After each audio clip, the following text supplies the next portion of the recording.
1027 WNEW, New York. I have a perfect... Broadcasting live from beautiful Midtown Manhattan, where on a clear night you can almost see the media continuing to slam the Catholic Church hard enough to split a 10-year-old boy in half. It's the Ron and Fez Show, and I'm your announcer, Tenacious C. Now let's introduce your hosts. Two guys who know that a female announcer always gets a rise from the men in the audience. Here they are, Ron Bennington, Fez Whatley, radio's titillating twosome. Ron! Fez! Ron and Fez! Hey!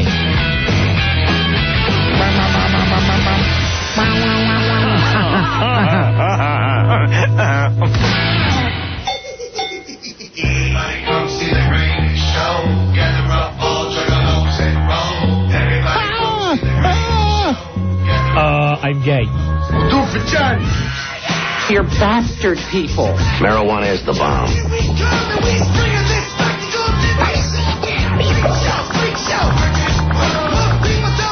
I got a fever, and the only prescription is more cowbell.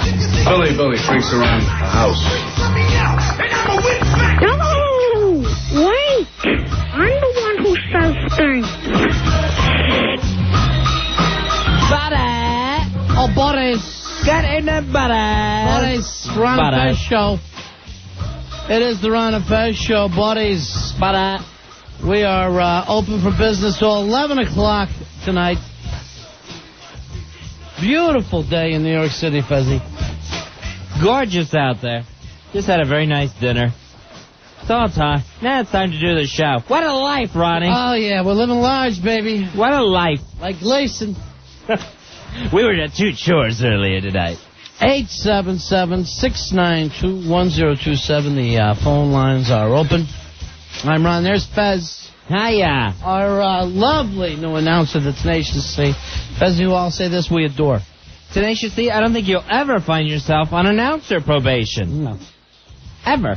Oh, that's the best news I heard all day. You're too damn cute. You are too damn cute.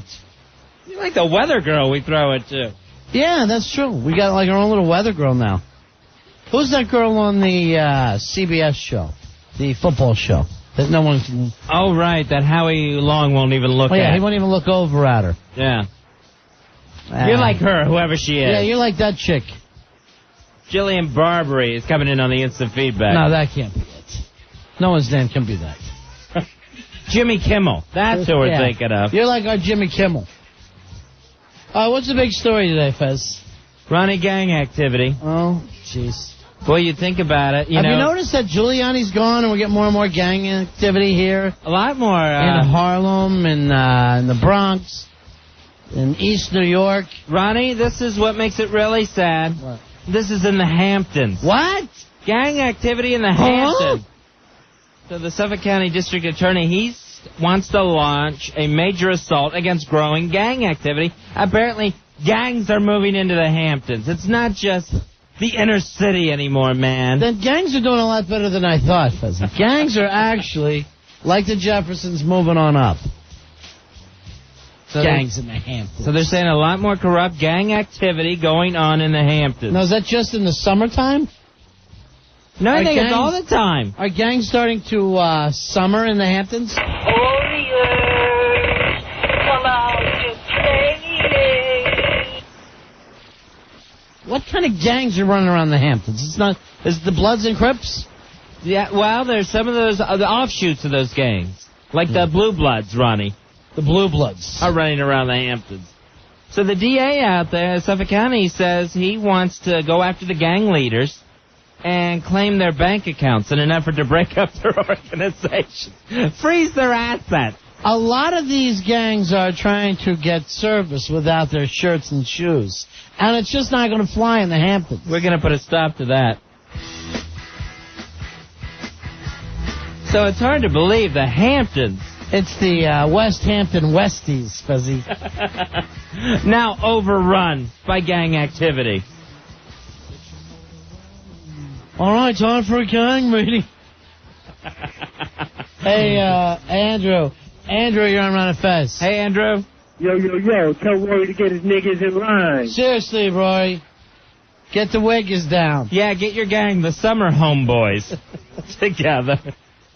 Now, your family summers in the Hamptons, right? Yes, right? we do. A lot of gang activity around you? Yeah, it's a tough place to live out there. Why? You know? Why would it be Please. Because, I mean, there's like a ton of towns out there that I definitely would not go in at night. It's very scary out there. Like some East places. Hampton? Is that kind of scary? Yeah. Right? Parts of East Hampton, parts of West Hampton. What are you worried about? Spielberg jumping you? No, there's some hard areas out there. What, a group of book publishers jumping you, making you read their new novel? Ronnie, look at it. It's the Seinfeld. They're after you. Right. No, Billy Joel took a swing at me at dinner. Oh, that's one of the gangs, the Piano Men. I've been at some bars out there. And No, what are they, chasing you in some kind of a regatta and they're on their sailboats? It's sailboat gang. Look at Rory's face. You're such an idiot for worrying about this, Rory. Ronnie, he has to worry about yacht by shootings. Sure. I mean, I won't go out to a bar by myself. Sure, there could be a sail by. There literally could be a sail by at any time. Here's Daniel. Daniel, you're on Ron and Fez. He's an idiot. Yeah, buddy. Hey, buddy. Better watch out for the caviar crew. Is that a problem with the caviar crew? Oh, no, not the caviar crew invading. No, I mean, they got guns out there and everything, the gangs. Sure they do. Gold-plated gun. They'll shoot you. They'll shoot you down. Hey, Scott, you're on Ron and Fez. Hey, What's Scott. up, buddies? Hey, buddy. Scott, are you on, buddy? Hey, Scott. Can I put you on our buddy list? Yeah, put me on your buddy list. All right, we're making a buddy list. We're going to put Scott down as a butter. Yeah, I heard about this. They get their butlers to fight their wars. Is that what's happening? My butler beat up your butler? I've heard about the Butler You're boys. funny, too, because they actually own jets and sharks. I don't know what goes on over there. They're the jet ski gangs. When you're a jet ski all the way. The jet skis. Yeah. The Lear Jets are coming after you, The Ronnie. Lear Jets The Lear Jets.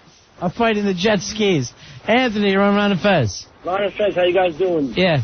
13503 over here. All right, buddy. Thank you, buddy. Yeah, and by the way, buddy, you're on a buddy list. Oh, thank you, buddy. Making a butter list. Anthony's on the butter list. I want to let you guys know I saw a couple of these gang members. It's easy to tell who's who. Yeah. You got the tails. They got the tails. Now, the gang fight tonight, Fezzi's going to be black tie. Oh, really? That'd Yeah. be nice for them. And I wasn't invited. Seriously, the whole social season is ruined. I have not been invited to the Rumble. I'm still thinking of the Hampton gang members with their monogrammed tails. Tails. Their family crest on them. Here's Sean. Shawnee, you're on Ron and Fez. Buddy. Hey, guys, you know the rapper Ice-T? His nephew's a gang member out there. They call him Long Island Ice-T. Long Island Ice-T is running one of the gangs. It's so stupid. The fabulous gangs of New York's Hamptons. It's the Hamptonites versus the Daddy Boys. The Daddy Boys.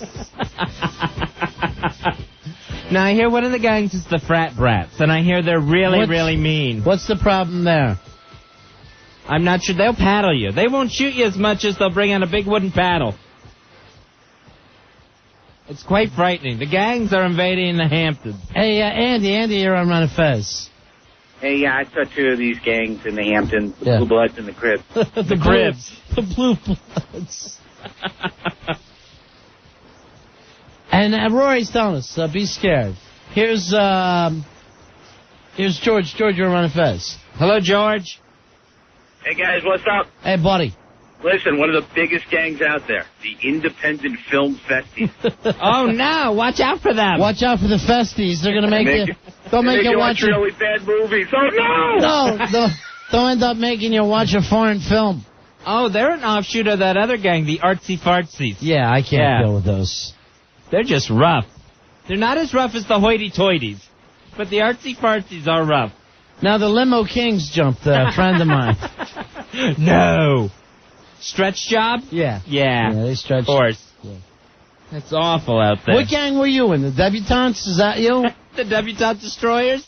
No, unfortunately I was not in a gang, and it got very scary out there. Would you I wish I was part of a gang because, you know, you're walking around out there by yourself at night. You never know. What could possibly happen? You get rolled up on. Rolled up on. With a real roll of bills. Here's Shannon. Shannon, you're on Ron and Fez. They give you money when they mug you. Buddies. Yeah, buddy. How you guys doing? We're putting together a buddy list. I want you on it, Shannon. You want to be a buddy, Shannon? I would love to be on your buddy list. You're All right, a buddy. buddy. All right, buddy. Buddy. A couple of gangs out there. The caddy crew has been using all the golf courses for cover. They're awful. They're horrible. And the crew squared have been doing row-bys like crazy. All right, see you later, buddy. Now, what about the Izods? They're in a big rumble against the Beamers. Oh, man, that's scary. Yeah, that is just they're frightening. scary. It's not safe to be in the Hamptons with this gang activity. There was one gang, Fezzy, the Meet Me for a Late Lunchers. Oh, And really? I've heard about them. They're tough. Frightening. Yeah, they mixed it up with the trust funds. Sure. You know, Rory got attacked by a pack of polo players. No way. Are you all right, Rory? Yeah, I'm all right. He's looking at us like we're jerks. Hey, Paulie, you're on Manifest. Hey, Paulie. Hey, buddy. Hey, buddy. Buddy. Paulie, you buddy? Yeah, pretty good, buddy. I'll put you. Good, buddy. Let me put you on the buddy list. That the local Puerto Rican gang, the Sharks, they're feuding with the executive jet. That's scary because a lot of those jets are timeshare. You don't get them all the time. Here's Fonzo. Fonzo, buddy. Hey, Fonzo. Hi, buddies. Hey, buddy. Buddy. Hey, put me on that buddy list. All You're right. down on our buddy list. Fonzo's a buddy. Hey, one of my best friends got jumped by the herbal T-birds. Is that? Oh, no. Yeah, Yeah, serious stuff. Yeah, That's scary. awful. What are they going to do out there? The Hamptons. I heard they actually roughed 2 kids. Oh, that's just mean. It's mean. Realigned them. Yeah, you'll end up in a day spa. Hear that? You keep talking, Rory. You keep playing that stuff, Rory. They say they're out there to protect their surf and turf. So I don't know what's going on with the gang. That's the Lobster King. The Lobster King. Protecting their surf and turf. You were in the back nines, weren't you, for a while there? No, I wasn't. I told you, it's really tough out there. Yeah, I know. Your caddy had to help you in one big fight. Here's Chris. Chris, you're around the Fez. Hey, Chris. Did you guys hear about the big fight between the LL Bean crew and the Sperry Topsiders? No, what happened? Bad news. See, that's why... What are you doing out there? Just being crazy, being in the cop's face? What are you doing, Roy? You're wearing white after September? How awful. We don't care. Our gang is insane. Ronnie, he refuses to use the salad fork first. Is that your deal? No, I just try to keep quiet out there because you never know. Sure, you never know what's going to happen. It's the Hamptons. It's scary. Mikey, you're on Ron Fez. Hey, buddy. Hey, buddy. My friend got pulled over by the cash money billionaires. Oh, no. The CMBs. Okay, sit, buddy. There's that scary gang out there, the death taxes. What's happening with those? I'm not sure, but just that name. It sounds frightening. Roy, do you know anything about the death taxes or maybe even the mutual funds? Yeah, I mean, they're all badasses out there. Sure. Seriously, I mean, you guys think it's a joke, but it's serious. It's really serious out there. I know. And it's been getting worse and worse every single year. I know. Someone stole the pink sweater I had tied around my neck. Don't go wearing pink out there. They're going to think that you're with the pink sweater mob. Those are the colors. Right. Mauve and pink and sky blue. Here's Tom. Tom, you're on Fez. Hey, Tom.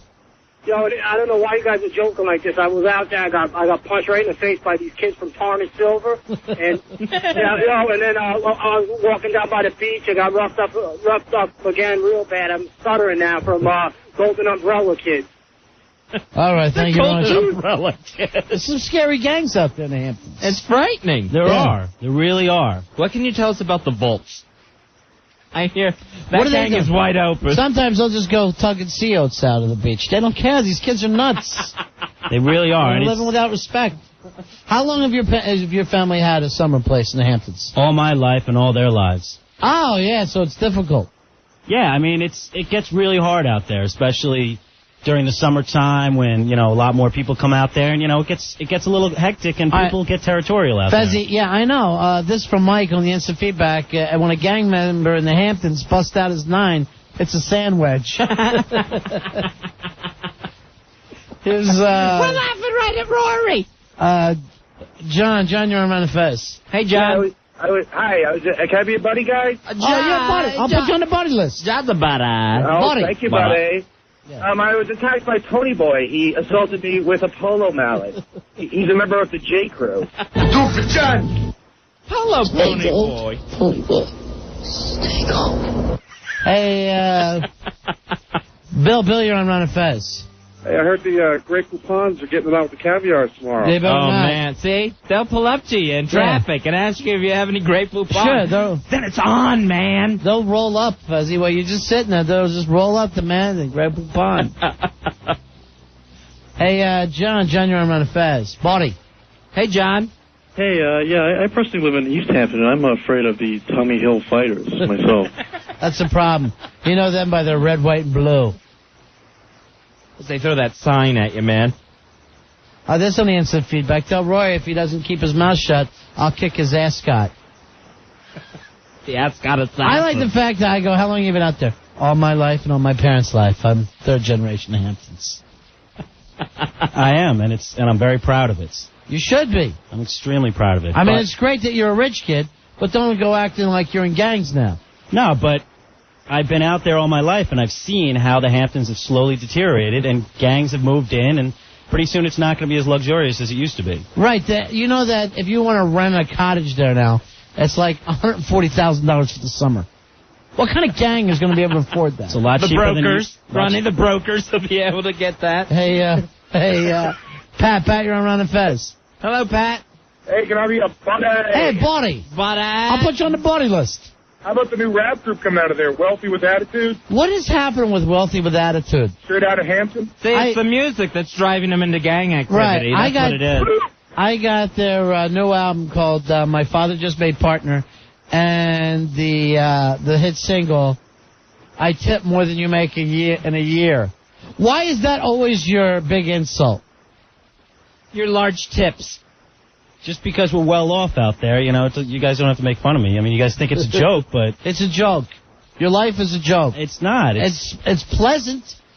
It's become extremely serious out there with the gangs. So and you everything. wouldn't walk through East Hampton at night? No way. Are you crazy? I wouldn't even walk. Yes, I'm crazy, man. I would not even walk through the East Hampton at night with someone else. I need like at least 5 or 6 people because those gangs, like I said, they roll up on you and they'll jump out of the car with like 10 people. Now, what kind of car are they jumping out of, though? BMW? They're jumping out of a... Sometimes a BMW, but It's an SUV, Ronnie. It's the Grubman gang. But they'll just beat you down. Yeah, they'll beat you down. Hey, Bobo, Buddy, you're on Ron and Fez. Mama. What's up, buddies? Yeah, Buddy. You mentioned the biggest crew out there. Yeah. J Crew. When's the J Crew roll in? I'm not worried about getting jumped by a gang wearing flip-flops. And clam diggers. All right, this only ends in feedback. Somebody will end up shanking you with a silver spoon if you're not careful. You don't want to go home with a silver spoon in your kidney. 877-692-1027, talking about the new gang activity that has obviously infiltrated the Hamptons, according to the DA. Here's Rob. Rob, you're on Ron and Fez. Buddies, what's up? Hey, Buddy. Hey, big story. The gang out there, the sheltered white kids, they busted them, and you know what the punishment was? What's that? They took away their chauffeurs for a week. That's great. Nasty. Yeah, that's awful. These kids are... Wait till they can get out there and be driven again. You know, if you need help, why don't you get Jack Osborne to walk you around? Did you ever get jumped on the way to brunch? That's a rough. No, but I did have a friend get jumped. The brunch bunch? It was really scary out there too. I mean, she got jumped by a whole gang out there. It was really scary. Here's Brian. Brian, you're on a fence. That was the safe deposit boxes, Ronnie. They got her. Sure. Hey, buddy. Hey, Brian. Hey, buddy. There is actually major gang wars out there. Yeah. Between the Bloodbergs and the Cripsteins. The Bloodbergs. And the Cripsteins. Here's Joe. Joe, you're on Ron and Faz. Buddy. Hey, Joe. Hello? Yeah. What's up, guys? Buddays. Budday. Hey, I'm not too worried about the Hamptons, because there's actually a vigilante group out there. Really? Keeping an eye on the Hamptons. Yeah, they call them the Justice League. Keep an eye out for those folks. They're going to help us. The Justice League of America. On the instant feedback, it says there's a big war in the Hamptons right now going on between the SPF 15 and the SPF 30 crew. Oh, that's frightening. Fighting in the sun. Here's Frank. Frank, you're on Run of Fez. Hey, Frank. Buddies? Hey, buddy. Frank's Good a evening, buddy. buddies. Hey, buddy. Frank, you want to be on a buddy list? Okay, oh, of course, definitely. Buddy. Fezzy, you rule. Okay, can I get serious about these gangs for a minute? Give you a couple of names? Out on the Hamptons? Yeah. Okay, you have a Honduran gang called Tres Puntos, and you have a Mexican gang called MS-13. They're all out there fighting, killing each other, so forth and so on. Myself, I'm a former gang member of the Latin Kings. Uh-huh. And I got out because just wasn't my cup of tea. You know, too much violence. Yeah, and out there it literally is a cup of tea in the Hamptons and the gangs. And a crumpet. All right, thank you, Frankie. All right. No. Hey, Mikey, you're on Run of Fez. Hey, Mike. Buddy? Hey, buddy. Buddy, list me? Oh, you're on the buddy Mike's list. on a buddy list. I get my drugs from there, actually. Yeah. Go to the corner. They call themselves the Lobster Mobsters. What's happening with the lobster mobsters? They still a lot of trouble out there? Yeah, I mean, they sell a lot of drugs out there. I imagine. It's all high-end coke. That's where I think the gangs moved in, because the drugs were there. And that's what's been causing all the problems. I realize that you guys just are paying more for coke and pot out there than anybody else. Well, because it's a lot better, higher quality than you find in the city. Oh, I'm sorry. Excuse me. Everything in your lifestyle is more as higher quality than we could even understand. So you're saying there's areas of the Hamptons that are just as tough, just as rough as any part of the Bronx, Queens, Jersey? Oh, yeah. Yeah, without a doubt. Some places even worse. Like some places that I'd rather be in Manhattan or in the Bronx or in Queens than I would out in the Hamptons. It is really scary. Here is Nick. Nick, you're on Run of Fez. Hey, Nick. Hey, I wanted to know if you heard about the new girl gang, the Lizzie Claibornes. What's happening with them? Is there trouble? Real tough bitches. Yeah. Trouble. You have to sleep with a Calvin Klein to get into the gang. Boy, they don't care which one. Hey, Mikey, you're on Run of Fez. What's up, buddies? Hey, buddy. You know, Hamptons has really gone down the drain. I noticed when they took valet out of everywhere. And I went there last week and I got mugged by the Eddie Bauer. Oh, not the Eddie Bowers. The Eddie Yeah, Bowers. they're dangerous, man. All right, sit. Hey, Anthony, you're on Run of Fez. Hey, What's Anthony. Hey, buddy. What's up, super friends? How you guys doing? Hey, we're okay. Good. We're super friends. I was actually walking down a dark alley, and a couple of gangs started messing with me. And out of the dark came a militia group. They call themselves the Merrill Lynch Mob. No. Yeah, well, actually, they're a vigilante group. They take care of the gangs. They take care of the people. All right, thank you very much. The Merrill Lynch mob. Watch out for him. Hey, Chris, you're on Run of Fez. Hey, Chris. Buddies. Buddy. Buddy. What's going on, guys? Listen, I heard, like, when one gang's not doing so good, they have, like, benefit dinners for, like, the other gang, like, you know? That's how this gang activity is able to continue. All the like the benefits. Caviar Killers, like, sponsor the gold-plated boys tonight. Sure. Help them out a little, All right, Rooster writes on the instant feedback that Rory is running with the Tommy Hilfiger niggas. Rory, you better not get caught in a gang, mister. Seriously. That was years ago. You were never in a gang. He was part of the boarding school bad boys, Ronnie. Oh, really? Who are you running with, the Bloomies? Like I said, I wish that I would have been in a gang. Would have made life a lot easier. Right. You know that it's not like a social gang, as you would call it. Right. Well, it just would have made, I wouldn't be as scared when I'm walking around out Sure. there. Now, what were your colors? Khaki? Here's, let me see, here's Tonka. Tonka, you're on Run of Fez. Hey, Tonka. Hey, guys, how are you? Yeah. What up? Buddies. What up? For initiation, new gang members have to go out and kill a merger. We just killed a merger yesterday. Bad gang activity in the Hamptons. Well, you should, we'll be watching out for you, Roy. We're going to keep an eye on you. I hope everything's okay. Why don't you hang out with the Baldwin brothers? That gang. Well, they're scary out there, too. Who, the Baldwins? Yeah. You have to be afraid of the Baldwins. I mean, I'm scared. They're actors. Well, I mean, there's a lot of them. It's just, it becomes numbers out there. Right. You're worried about the 5 Baldwin brothers hopping on top of you. Or Maybe Daniel, but that would be about it. I don't think it is as tough as you think. No. All right, it's 877-692-1027. We are the Ron and Fez Show. Ron and Fez, 102.7 WNEW. We're Ron and Fez on a Wednesday. Friday on the show. 6 lucky contestants. They'll be competing in studio in a big-ass game show.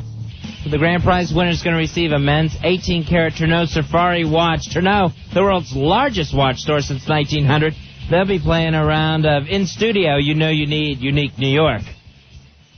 So we'll take some contestants that will give out some of the passes to the new Woody Allen film, Hollywood Ending, Fez. When you qualify, you'll get a pair of tickets to the advanced screening, Hollywood Ending from Woody Allen. That opens nationwide May 3rd. We only beg that you don't wear that watch out in the Hamptons, where there's nothing but trouble anymore, Fezzy. Where you'll get rolled, man. It's dangerous. All right, so we'll play our game show. You know you need Unique New York. It's 1-877-692-1027.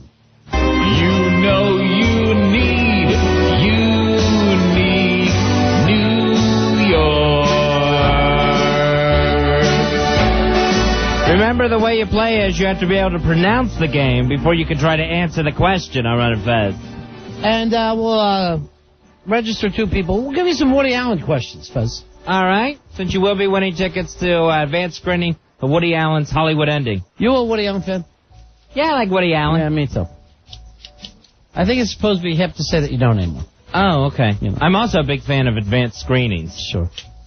877-692-1027. Hey, Chris, what's the name of the game?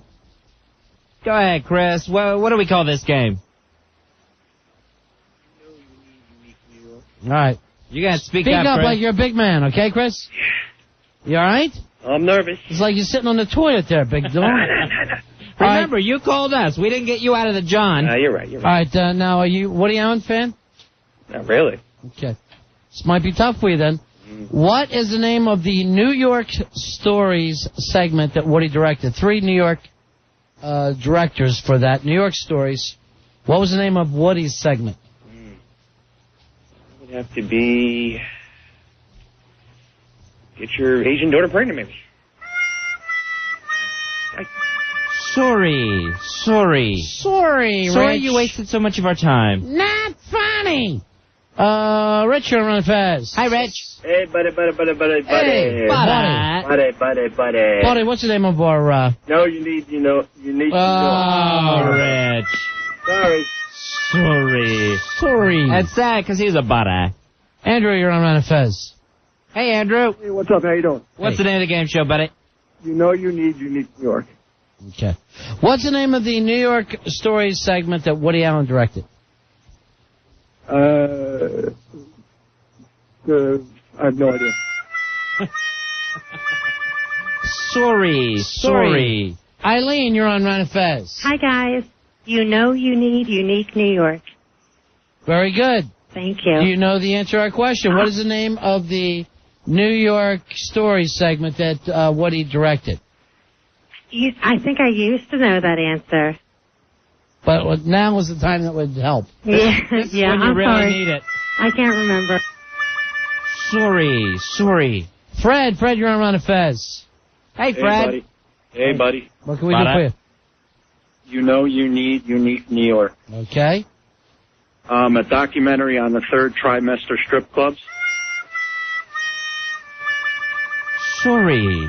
Harold, you're on Ron Fez. Hey, Harold. Hey, what's up? What's the name of the game show, Harold? You know you need Unique New York. Very good. Very nice. All right, I think I got this one. What is it? I think it is Hot Young Asian Love. No? Sorry. Anthony, you're on Ron Fez. Hey, Anthony. Oh, what's up? Yeah, buddy. You know you need Unique New York. Very good. Now, I was hoping that someone would answer the question because I don't know this one. Can you give me a different one, though, please? Sure. All right. What we do is we give out different answers. Here's David. David, you're on Fez. Hey, David. Hey. Yeah. You know you need Unique New York. You have an answer? Is it Oedipus Rex? David, there's the winning cowbell, buddy. All right, we'll play. We'll register another person. All right, we will. David's won tickets to the advanced screening of Hollywood Ending and qualifies to come in studio Friday. You know you need New York. Fezzy, look who's on line 4. It's our friend Liz. How you doing, Liz? Hi, guys. What's wrong, honey? Nothing. I just had a long, rough day, so I wanted to play to cheer me up. All right, we are going to let you play. Okay, you ready? Did you know the answer to that last one? That one, yes, I did, All actually. right, maybe you'll know this one. I'm a big Woody Allen fan, all right? Do I need to say the name of it? You sure do. So you know you need unique New York. Very good. All right, here you go. Which of Woody Allen's movies featured Madonna? Uh-oh. Uh-oh, Liz. I Great don't second. know this one. Sorry. All right, I still love you guys, so thanks for trying. Okay, baby. And a bad day gets even worse. Yeah, just, John, you're on Ron and Fez. How's it going, guys? Hey, buddy. Good, John. 665. All right. Hoo-ah! So you know you need unique New York. What is the Woody Allen movie that Madonna appeared in? No idea. Chris, you're on Ron and Fez. Hey, Chris. Hey, buddies. You got to answer the, first of all, can you say the name of our game? You know you need unique New York. Isn't there a no in there? Oh, you got to say it one more time, Chris. You know you need unique New York. Okay. All right. You got an answer, Chris? The movie that Madonna was in? Yeah. No, I can't think of it. Sorry. Sorry. Now, just everyone remember that when we do the big-ass game show on Friday in studio, there's going to be Woody Allen questions there, too. Hey, Johnny's on. Do for John. Johnny. Older 69. Johnny, you gonna first of all name the game? You know you need New York. Sorry, Peter. Peter, you're on Ron and Fez. Hey, Peter. Yeah, what's going on? Yeah. What's the name of the game show, Pete? You know you need unique New York. Very good, my friend. Movie with Madonna, I would have to guess Sleepers. Sleepers. Madonna was like 2 then. Scott, what is the name of the game you want to play? Yeah, I'll play. What's the name of it, Scott? All right, it's you know you need unique New York. Very good. Do you know the answer to our question? Haven't a clue, but I'll take a guess. Manhattan. Sorry. Wow, I didn't think this one would be that hard.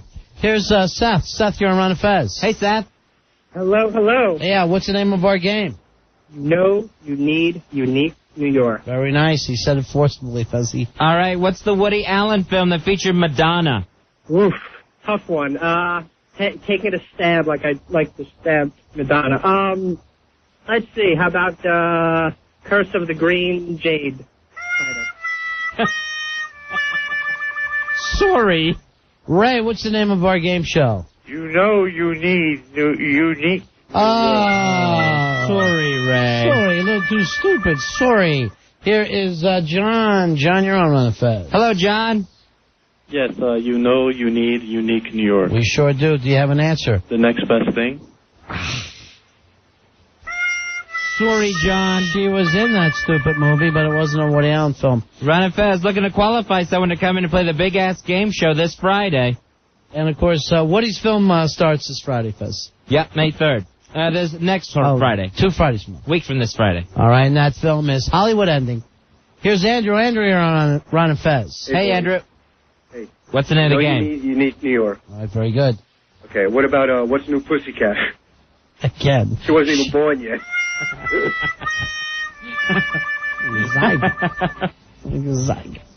Hey, Don. Don, you're on Ron and Fez. Don, what's the name of this game show? Stop, Budday. What? You know you need unique New York. Okay. And what's the answer? What's the Woody Allen film that featured Madonna? Is it Bloodhound or Broadway? Sorry. Bloodhounds of Broadway. That seemed like maybe a film that was in a Seinfeld episode. I think that's one of the gangs that moved out to the Hamptons. Chris, you're on Ron and Fez. Hey, Chris. Chris panicking. Just pure panic. You know, the first question, we picked it up quick. This one, very tough for people. What is the name of the Woody Allen film that featured Madonna? Hey, Brian, what's the name of the game we're going to play? You know you need unique New York. You gotta say it perfectly. You know you need unique New York. It's the game of knowledge and pronunciation. Michael, you're on Ron and Fez, the name of the game. You know you need unique New York. Okay, and what is the answer? I have no idea. I just want to see if I could say that part. Oh, you did well. You pulled it off, big man. You're a genius. Nobody's better than you, Michael. Susan, you're on Ron and Fez. Hey, Susan. You know you need unique New York. Okay, baby. You know the answer. Was it celebrity? Celebrity. Sorry.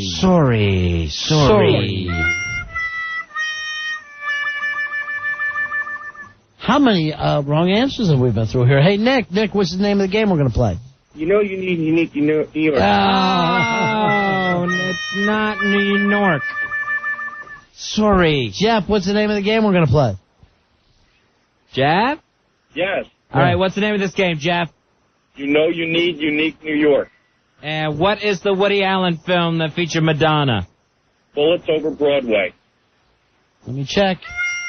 Sorry. All right. The good news is that we are finally starting to name Woody Allen films. I'm excited about that. Ross, what is the name of the game? You know you need unique New York. Oh, I'm sorry. Sorry, buddy. You got hung up there between unique and New York. Joe. Goodbye, Joe. Joe? Yeah. What's the name of the game, Joe? You know you need unique New York. Okay. You have an answer? Alice? Alice. Sorry. Sorry. Maybe this is unwinnable, but it proves less and less people care about what either one of them's up to. Hey, Steve, you're on Ron and Fez. Yeah. Steve, what's the name of the game show? You know you need unique New York. Okay. All right, and what was the Woody Allen film that featured Madonna? Was it Crimes and Misdemeanors? Wow. Sorry. You know, there is such a thing as IMDb if you're anywhere near a computer. Hey, Johnny, you're on. Stupid John! You're on the Ron and Fez show. What's the name of the game we're playing? Budday, you know you need unique New York. Yeah. Very good. Do you know the answer to the Woody Allen question? Shadows and fog. I can't believe it. Johnny, there's the winning cowbell. Thank Christ we have a winner. Hold on, buddy. Thank you. The 1992 film Shadows and Fog. Madonna played Marie. Johnny, you're going to the big-ass prize closet and getting a pair of tickets to an advanced screening of Woody Allen's film Hollywood Ending. That screening is going to be Wednesday, May 1st, courtesy of DreamWorks Pictures at the United Artists Theaters on 64th and 2nd Avenue. And Hollywood Ending opens May 3rd. Johnny will be in here Friday to qualify for the big-ass game show. A Turno watch on the line. Now, we're going to make them say, you know, you need unique New York before every question. I don't think we have that much time. It may just be the questions. Wait, what's with the new plastic up on the walls? What happened in here during the O&A show? Oh, that we're just covered up like a Gallagher show in here. I noticed that yesterday also. What the hell's going on in like here? Like you're shooting people against the wall. Crime scenes going on in here. 877-692-1027. Now, Thursday on this show, what we want to do is help some people out that have those bad tattoos. Yeah, bad tattoos. Of course, it doesn't have to actually be a bad tattoo itself. It could be just a tattoo you don't want anymore and you need a cover-up. Like if you have somebody else's name on there, or, you know, some people put ridiculous things on their arms. Yeah, it's these tattoo regrets, and we got our buddy Braino coming in from Big Joe and Sons Tattooing. And he's going to be able to fix some of these tattoo regrets. Now you, Fezzy, to me, you should have a regret with that big stupid tattoo that you have from a Batman movie. What's wrong with my tattoo from Batman 3? That doesn't bother you anymore? I forget I have it a lot of times, but I wonder if Braino could turn it into a Spider-Man. Right. A Spider-Man 1 tattoo. Why not try and stay away from anything trendy? I got my, I want to get a Shadows and Fog tattoo next. Actually, more people would end up seeing that tattoo than apparently saw the movie. But I think you want to stay away from what's up or any kind of a tattoo that's only going to be, hip at that moment. Well, my little brother, Travis, his tattoo, he got the, remember Red Dog beer? Yeah. He got the Red Dog, the bulldog on his arm. Now, is that into something else? Now, it's always a problem if you get a fiancé, they run out and they put it on the arm. Sure. And then the wedding doesn't even happen. That's why it's smart to get mom, because it's not like you're going to go out and get a new mom. Hey, Jane, you're on Ron and Fez. Dumpy did. Hi, Jane. Hi, Fez. Hi, Ron. Hey. How are you? Yeah, what's going on, Jane? I wanted to come onto the tattoo show. Oh, you got a tattoo regret? Kind of outgrew it. What do you have on there now? It's a name, a little name that I wanted to cover up. What's the name? It's kind Big Bird. What? Big Bird. She outgrew it. It's a kind of a common name, so I tried to just find someone else with that name, which is Joe. But it didn't really work out. No, it didn't happen. You're just walking around with the name Joe tattooed on you? Well, I didn't think it would be that hard to find another one. Now, what would you want put? I mean, what could we turn the Joe into? I just thought maybe I'd throw a little moth or a butterfly on there. All right, Cuten it up a little. Okay. See, things like that works. Yeah, all right. You can make it into a little ivy or a flower. All right, hold on, okay, Jane, we're going to get your name and number, okay? Thank you. Here's Yen. Yen, you're on Ron and Fez. Hello, Yen. Yen? Hey, there you go. What can we do for you, Yen? Well, we have got to get my boyfriend's tattoo covered up. He has his ex-wife's name on it. So you got to sit and look at that all the time. It's really hard when, you're going at it and all you see is Dorothy. Yeah, right. Dorothy. And I was like, Christ, I really don't want to sit there and stare at the No, I could understand that. That's not, a lot of times you don't even want to hear about the exes. No, and they've got it tattooed all over them. It's, seeing it, it's just like you're annoying. constantly looking at a billboard advertising her. I know, it's like, what? I feel like screaming out like ATM or something. Christ, All right, hold on, Yen, you're in on this one. Because I like the fact that she's being proactive about his body. I'd like him to change his tattoo. Hey, send Wonder Boy in here for me. I'm glad I didn't get a Wonder Boy tattoo because that has worn off. And we were thinking about it, too. Seriously considering it. Hey, Chad, you're on Ron and Fez. Hey, Chad, what you got? Hey, how's it going, buddy? What's going on, Chad? I have 2 tattoos, either one of which I would like to have covered. What do you got? I've got 2 I did myself, actually. Oh, you idiot. One on either ankle. One's a little broken heart. The other one's a little running man. Like Arnold Schwarzenegger? Sort of. Now, what'd you do this with, Indian ink? Yeah, India ink and a sewing needle. Oh, that's hideous. Yeah, it's pretty bad. Now, I remember guys always do the stuff right on their knuckles with their own Indian ink, right? Oh, yeah. So, I mean, you're already not good at it. India ink. And then you got love and hate written on your arms like that means anything. Or Ozzy. Yeah, like you can go either way. I don't care. All right, hold on, Chad. Thanks. Wonder Boy, you got some tattoos, right? Yeah. What do you have? I have, that's a picture of, like, 2 people that are dancing. It's, like, with a sky. Now, you got the whole wacky tribal thing. Yeah, it's kind of a tribal. It's like a symbol kind of a thing. Are you happy? I didn't realize you had a ballroom dancing tattoo on your forearm. A little bit. Well, yours looks like, if a caveman gave you a tattoo. Right. You'll never get tired of looking at it on the back of your neck. Well, but there's also a thing, you don't want any tattoos that the judge can see. Right. So, that's why they say never get anything in your hands or your neck, because the judge will be pissed. Well, I was hoping that if I do come in front of a judge, I'll be standing facing him and not have him behind me. So he probably won't see the neck one that much. That's sticking right out of, you turn around in that courtroom for any reason, he's seeing it and knowing what a scumbag you are. But I think he'll be mad if I turn around at all. All right, whatever. The important thing here is... getting something to drink. Yeah, I want a coffee. Do I want iced coffee or a hot coffee? No, I would say iced coffee. I would like. Are you sure? I'm thirsty. You're not getting nothing. You're annoying me. I said iced coffee, I would say, is what I would suggest. What do you think, Fez? Do I want... Yeah, okay. Go with the iced coffee. Yeah, do that stupid caramel thing. Will you give me apple juice? You had me saying caramel. Yes. Caramel. Hey, Frank, you're on Ron and Fez. Hey, Frank. Yo, Ron Fez, buddy. Yeah. Yeah, my new girlfriend has her ex-husband's tattoo of his name on her ankle. She wants to get rid of. Does she want to, or you want to get rid of it? Well, both of us. I mean, I know she wants to get rid of it. It's her ex-husband. Oh. She just got divorced last week. Okay, so remember, everyone, what we're doing is reworking these tattoos. Yeah. We're not removing tattoos. Yeah. We're covering them over. Yeah. All right, never mind. What do you think? More work. What do you think, Fez and I have a laser in here somehow? I don't know, a little bit eraser or something. I don't know. Yeah, you Some don't know. alcohol and sandpaper. All right, hey, and anytime you forget who's D, she asked, look right down on the ankle. Sometimes when you're banging her and that ankle comes by, you go, oh, yeah, did he do this? Yeah, I guess you got to avoid holding her by the ankles, huh? I tried putting it over my head. Frank, seriously, does it drive you nuts, though? It's unbearable. Yeah, I'd feel the same way. I just want to cut her leg off. Now, would you want her to get a tattoo on there? To just cover it up?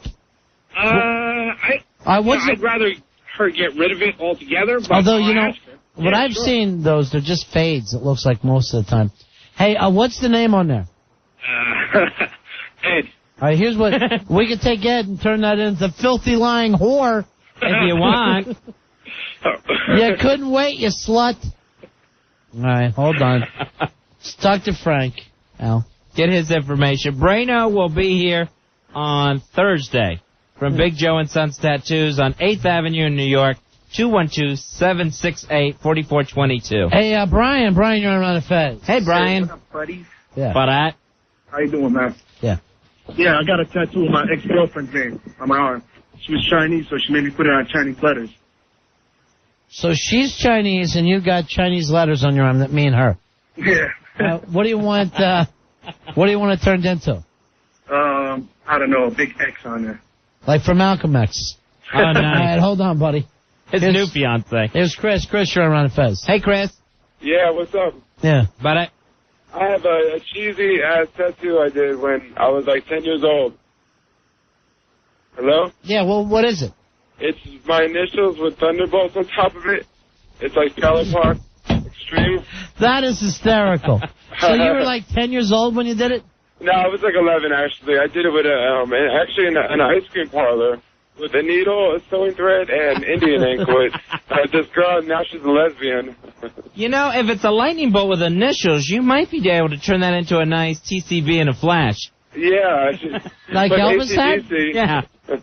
Meatloaf. I'll put Meatloaf out of the hell. All right. Meatloaf, bat out of hell. I'll pay for that one. If you put a bat out of the hell, Meatloaf. All right, hold on, buddy. You know, 6 months down the road, we're going to have to do the show again to get rid of the bat out of hell tattoo. Peter, you're on Ron and Fez. Hey, what's going on, guys? Hey Peter. Love your show. How's everything? It's unbelievable. My life got an is initial on my leg. Can I tell you something? Ex-girlfriend. Peter, can I tell you something? Because you asked. Our life is so good, I can't believe it. It's fabulous. We're living large. So anyway, what age did you get this? Oh, okay. I got this about 10 years ago. Yeah. And it's the girlfriend's initials? Yeah, initials. Pretty elaborate. N for Natalie now means N for nothing. Right.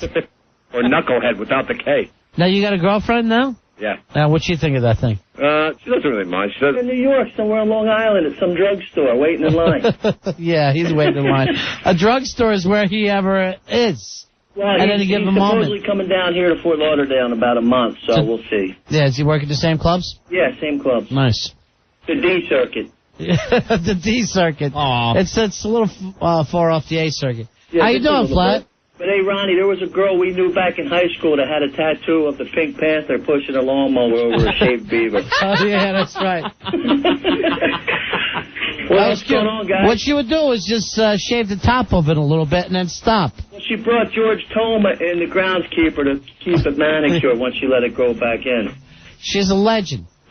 So she would like she would half shave the bush there, and it would look like it was actually being shaved by the Pink Panther and a lawnmower. That's same old Flat. Yep. Yeah. Hey, Schubert's coming into town this week. Oh, great. Anyway, I just called to say hi, guys. Okay, pal. How are you listening to us on the underground internet? I called information and got the number. Then I called in and got put on hold. Yeah. I'm trying to find out how to listen to you on the internet. Is there any way to pick you up on the net? Yeah, there's some kind of underground stuff. I don't know how it's done exactly. Okay. You send one of my producers will talk to you, okay? You got it, bro. All right. See ya, Flathead. That's our buddy Flathead from Florida. 877. And aptly nicknamed. Yeah, has the back of his head's totally flat. Completely flat. Maybe So flat you can do a rail off the back of his head. Maybe the most perfect nickname ever. Don't ask how we know that, but you can actually do a rail off the back of his head. All right, let me talk to Nicole before we break. Hey, Nicole, you're on Ron and Fez. Hi, Nicole. Hey. Hey, guys. Yeah. What can we do for you, Nicole? There's nothing worse than seeing the ex-wife's name in your face every time you're, Where is it? On his junk? It's on his arm. Oh. And it's right there. Okay, hold on. We'll try to take care of you. You hold on. We'll get your information. Thursday on the show, Brano will be in here covering up tattoos, tattoo regrets. We'll take a break. We'll be right back. It's the Ron and Fez Show. Ron and Fez. 1027 WNEW. We are Ron and Fez, 877-692-1027. We made the mistake of eating a very large meal before we came in. We took the whole gang out. Everybody but Hawk, because he wasn't here in time. And, of course, the interns, because, well... Why bother? Yeah, we should have taken them. I guess they weren't around either, right? They weren't in yet? No, they weren't. Yeah. So we went out to this little Italian restaurant around the corner, and we ate like maniacs. And now me and Fez and Rory and Al Dukes and Billy Staples all feel like... we're just wasted and useless. Weird thing, though, I noticed. So it's a very nice little Italian restaurant, cute place, mom and pop place. So they're like, do you want to eat inside or outside? It was a beautiful day. And we're all saying outside, but Fez is demanding that we go inside. You're now saying you can't eat outside? You can't eat food outside? I can't eat outside. It disgusts me. It gnarls me to no end. You can't, like, have a picnic? No. If I was having a picnic, it would feel like my food was right there in the dirt. And these are nice restaurants, of course, in the city, and they set up tables outside. But to me, when you sit outside like that, especially in Manhattan, they might as well just be serving you the food right off the street. It's like, here's a knife and fork, eat it off the street. It doesn't touch the street. They're bringing it from the kitchen out to the table, and you're sitting in the open air, and it's healthier. I just have this thing where I can't eat outside. It feels like my food is getting filthy, and I worry about flies. Well, there are flies inside places. No matter where it happens, you're going to have flies. No matter where you go. I can't eat outside. What are you worried about hurting the food? It just disgusts me, the whole idea of it. But I'm not getting more of a specifics. mental thing. Yeah. But, I mean, is it because it's the sidewalk? You're out there where it's dirty. Where there's traffic, you mean? Yeah, there's exhaust blowing by. There's buses going by. I would have to think that probably air levels, and I don't know this, are better outside than they are inside. You know, the other day I saw this one restaurant where they serve outside, and they were cleaning their awning that hangs out over the street, and the soot that had just built up from the city on that awning that they were scraping off of there. Yeah, but I'm sure that isn't from, like, one shift.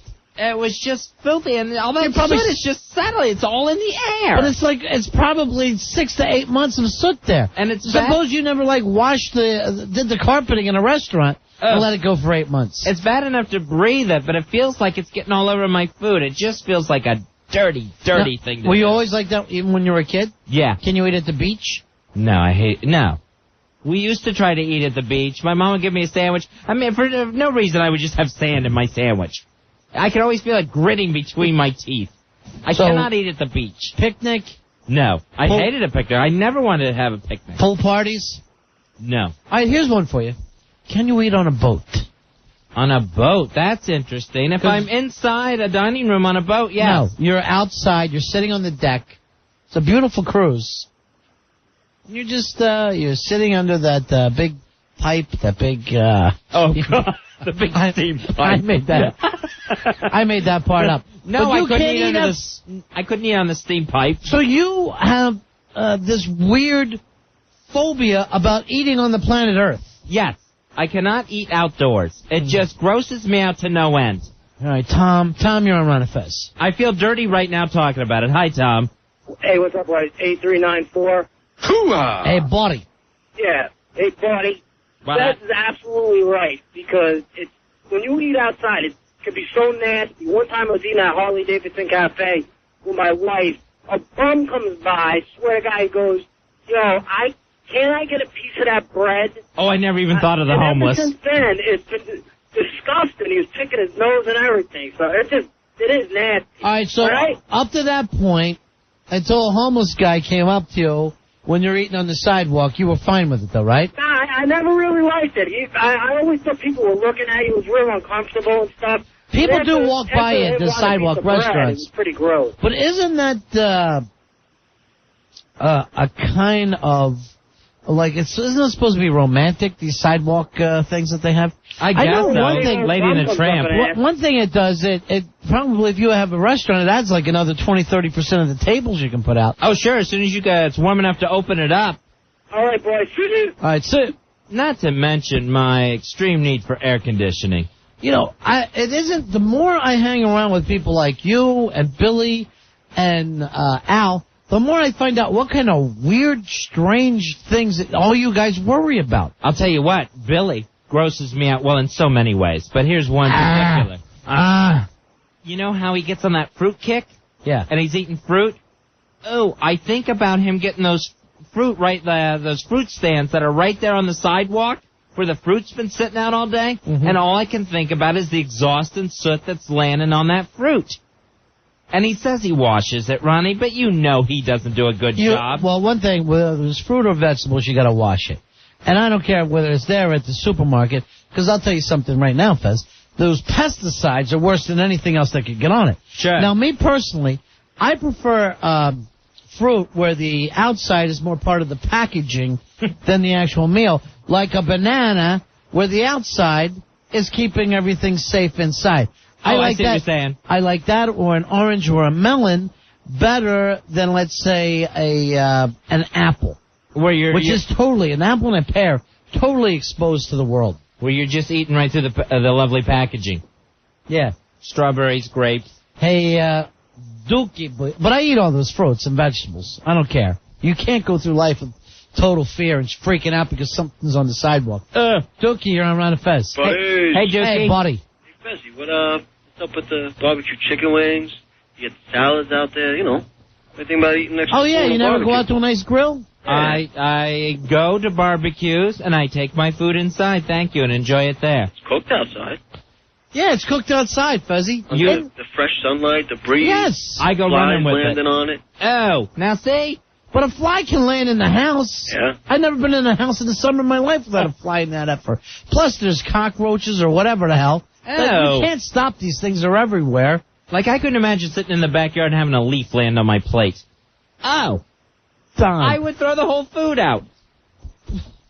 Don, you're so frustrating. Your weird phobias and these little niches that you get into, it stops you from enjoying life. Because I'm tidy. A picnic is one of the great joys of life. I'll tell you what, every year, like Mother's Day is coming up. Yeah. Every year my mother wants to have a picnic. Yeah. She just wants to have a picnic. Go out to the park, have a picnic. Forget it. I won't be part of it. Here's Don. Don, you're around Fez. Hi, Don. Hey, buddies. Hey, buddy. What? Hey, big card 12351. All right. Hoo-ah! Hey, Fez, what about the restaurants that are actually open face, like you're sitting inside, but the glass doors are wide open? You know, that's not as bad if I can get really inside, but I don't want to be right near that open window. I got news for you, though. He's come up with a good point. In Manhattan in the summer, one wall just disappears, and suddenly it's like you're on a Seinfeld sketch. Because on a set. There's no fourth wall. I didn't even think of that. All right, buddy. All right, buddy. Thank you, Don. So, in reality, the problem is there. You go inside, you're in the heat, because they can't air condition in there with the whole wall down. I'll probably skip a place like that, to be honest with you. And then you won't eat. And then you won't eat. You won't eat. Don't sound like your mom. Just screaming. You know, I think I don't know whether you've weirded me out or just the fact that Flathead has tracked me down again. Oh, God. Great news. It's always nice to hear from your old dealer. Hey, here is Jim. Jim, you're on Ron and Fez. Hey, Jim. How's it going? Fezzy, do you have trouble eating in your car? I don't eat in the car. Never. You would never eat in a car? Very rare. I'll have like a drink in the car, but that is about it. What about like a sandwich? No, I won't have a sandwich in the car. Funny thing, Ronnie, when you were talking to him, you were asking the different places where he would eat. Yeah. You sound like you were reading from Dr. Seuss. Would you eat them on a boat? Would you eat them off a goat? I just get so curious that he has set up these strange rules that just seem to keep him further and further in a box. To me, if you're eating out on the street at one of those sidewalk cafes and you're at an outside table that's right there on the sidewalk on the street, you might as well be eating in the subway station. You might as well be climbing in a subway tunnel and eating there. I've seen people eat full meals down there. Oh, it's disgusting. I've seen with a knife and a fork, and they're just open up and they're enjoying their food. Slicing into their chicken breasts. It's gross. Sammy, you're on the Ron and Fez show. Hey, Sammy. Hey, what's up, guy 8066, buddy? Buddy. All right, forget the outdoor, indoor buffets. Anything with a sneeze guard, I am not eating. You know what I mean? Oh, I see what you're saying, like a salad bar or whatever. Oh, anything. Those buffet restaurants where you could eat, they don't clean the shrimps. It's just gross. You know, I used to actually like a buffet. Then remember about a year ago, there was some guy going around the city, and he's throwing dung and whiz on it. Yeah, right around 34th Street. He was going in all those deli buffets. The ones where you weigh the food, right? I haven't gone to any of those since then. Yeah. They freaked me out. That's when I started using them. Oddly enough. You're an ass muncher. Here is Cliff. Cliff, you're on Ron and Fez. Hello, Cliff.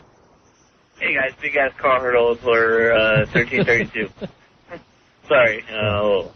I just wanted to ask Fez, do you ever buy a slice of pizza and just walk down the street and eat it? I can't walk down the street eating a slice of pizza. Well, then you look like John Travolta. Stay in the line. Hey, I would actually be embarrassed to do that. Yeah. Here's a big fatty walking down the sidewalk with a slice. What did Horde King say about you calling yourself fat? He said you do it too much. Oh. And you're just thick. All right, the other thing. Fezzy, I look good to him. All right, let me ask you this. You're walking down the street. Can you have an ice cream cone? It's outside. There's cars around. You know what? If I could get it down fast, that probably wouldn't be too bad. But I can't sit there and enjoy. I can't linger over a meal outside. I'll say this. Anyone who eats an ice cream cone inside seems whack to me. That's no place to have a cone. You got to be outside. I think it's going to melt so fast anyway. You know, I'm thinking of the guy who said when they open up the walls of Manhattan and everywhere you're eating, it's like being outside no matter what. Uh-huh. I was in the Village one night, and I'm having some food, and a retarded kid wanders up and starts to yell inside and asking me questions while I'm eating. Really? Yes. And I had to kind of point down the street for him to leave. I would have just had to either wrap my meal up to go or just walk away. I know you told me before that you can't eat in front of retarded people. I can't. Is it the way they... It comes from my own personal family, Ronnie, because you know the retards we got. Yeah. I mean, some seriously. And No, does a retard drink? I don't think so. Yeah, right. Does a retard drink? I don't think so. So, yeah, that's just from personal experience. I've seen retards eat at my own family dinner table. Hey, and I've walked away from that as well. How is your sister, by the way? Is she okay? She's doing all right. She's going to make it, Ronnie. She's learning to color. Here's Jim. Jim, you're around at Fez. Hey, Jim. How you doing, guys? Yeah. Budday. I find it amazing that Fez won't eat anything off a barbecue, but he'll eat anything in the studio where Jim Norton's been. You know, Jim, that's an excellent point, and you're right. We should not eat in here. Lord knows what goes on. Yeah, I know, because we've seen people's butt pipes and everything else hanging out here. We know Paul Lowe's been in here, Sandy Kane's been in here, everything else. Been in there. Twaddle, there's all kinds of gross things. As a matter of fact, Hawk, you should be Lysoling these things every day, and not just that, but the phone. Yeah, Jim brings up a great point. Yep, absolutely. You know, there's just too many people. There's too many guests. And there's no circulation of air. Is that the word I want? Circulation of air? You're absolutely right. Nothing's circulating in here. Yeah, it's very stagnant. It's like a petri dish. Oh. Hawk. Starting tomorrow, every day. All right, yeah. Just grab the Lysol and spray it down good. And spray yourself down. And those glasses of yours, they're filthy all the time. There's a film on there that Kodak couldn't come up with. They're just thick with smudge. I apologize. And how about brushing your teeth, too? Really? Well, no, he's rubbing those ugly glasses of his on his shirt. You're filthy. And he's blind without them. Hey, Donnie, you're on Ron and Fez. Hey, Don. Hey, boys. 12702 here. All right, buddy. Hoo-ah! Hey, Fez, you guys were in Florida for a long time. Did you ever eat on a screened-in deck or some sort of sun porch? You know, my parents have one. No, I wouldn't eat out there. Why? I won't eat out there. Gross. What the hell is gross about a screened-in porch? It's hot. It's basically outside. I mean, those little squares. All right, let me ask you this. Can you eat in a place with the windows open and with screens? With windows open and the screens, yeah, I can do that. That's the same as a screened-in porch. The screened-in porch, it's way open, even though it's screened. No, because Thanksgiving time, Mother always has to set a table out on the porch for extra people, and no, I won't take part of it. Oh, God. They're on my food. Plus, there's nothing cleaner than a fly, Fez. I'm just itching. There's nothing cleaner than a fly. They land and clean your food for you. No! They're puking on it. Ryan and Fez, how you guys doing? Yeah. Hey, Rick. How's everything going? Fez, what's going on with you? You never been to a Yankee game outside, a football game? Yeah. You had a hot dog in the stands? Yeah, you never have a hot dog inside the Yankee game? Ice cream, come on. They're walking around the Cracker Jack, popcorn. You grab something, Fez. Fez, can only eat in a dome. That's it. I can only eat at a Devil Rays game. Take it easy, guys. Right, Gary, you're on Run and Fez. Hey, Gary. Hey, Fez, I got a question for you. When you go out to eat at a restaurant, how do you know how long the food's been sitting at the market? I have no idea. No, like when you It go could be there forever. Like when you go eat seafood and stuff? That's why I don't eat, like at those buffets, where you don't even know how long it's been in those particular pans. Like those delis. Yeah, but that's even stuff you can see. How do you know, I know you like tuna fish or something, that could be there for days. Egg salad could be there for days. How about when you go eat pizza? Right. And, you had chicken tonight. How do you know they're not storing it next to the toilet in the men's room? I'm taking their word for it. Ew! Toilet chicken. Just awful. Why don't you just kiss it up to God? You believe in God, right? Yes. It's like, Jesus, take the disgusting stuff off this food. Please, baby Jesus. I'm willing to bet this. I'm willing to bet that the air is better for you outside than it is inside. With taxi cabs and buses going by. And garbage trucks. Yes. Ew. Better than a filthy thing where the air hasn't moved all winter.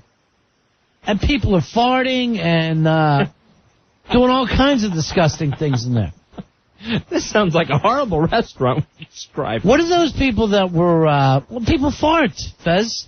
They said one of the most disgusting places to eat is at a movie theater. Because everyone farts in those seats, and then when you go and sit down with your popcorn, you're slapping fecal matter up into the air. Ew. I saw a show about that. I was disgusted. You hit those cushions and that fecal dust goes up. Right. And I actually, after that, I went to the movies. I kept itching every time I sat in those chairs. It'll make you dig it yourself. Yeah. Just that scene in Outbreak where the Ebola's traveling around the movie theater. What kind of people test the air? What's that called, Roy? Any idea? Something you're not, right? There's a job where people test the air. They'll go into a house and check things out. I need to talk to one of those folks. Like a microbiologist or something. Yeah, I don't know whether it would be microbiologist or, look, micro something. We got 5 guys on the paycheck here, and every one of them just stares at us. Like, literally, Fez and I have come in, we're starting to speak Mandarin Chinese. Sometimes they wave. They're so excited to see us while we're standing next to them. And then when they go outside, they go, I heard you on the radio. That's what Al said to me when he sat in our office one night. So we need somebody who can test air levels and let us know whether outside is as bad as Fez thinks, or maybe, like what I'm thinking is it's better for you because there's a flow of air. As opposed to inside where it's dead and stagnant. But, you know, Fezzy, you keep blaming the taxi cabs and stuff, but you're saying you won't even eat at the beach. No, I won't eat at the beach. Pure Hawaiian beach, you won't sit down. You wouldn't go to a luau. No, that's the sand. There I'm blaming the sand. That finds its way into everything. If it's finding its way into my shorts, it's finding its way into my sandwich. Just to point this out to you, you were born here, part of a species that are earthlings.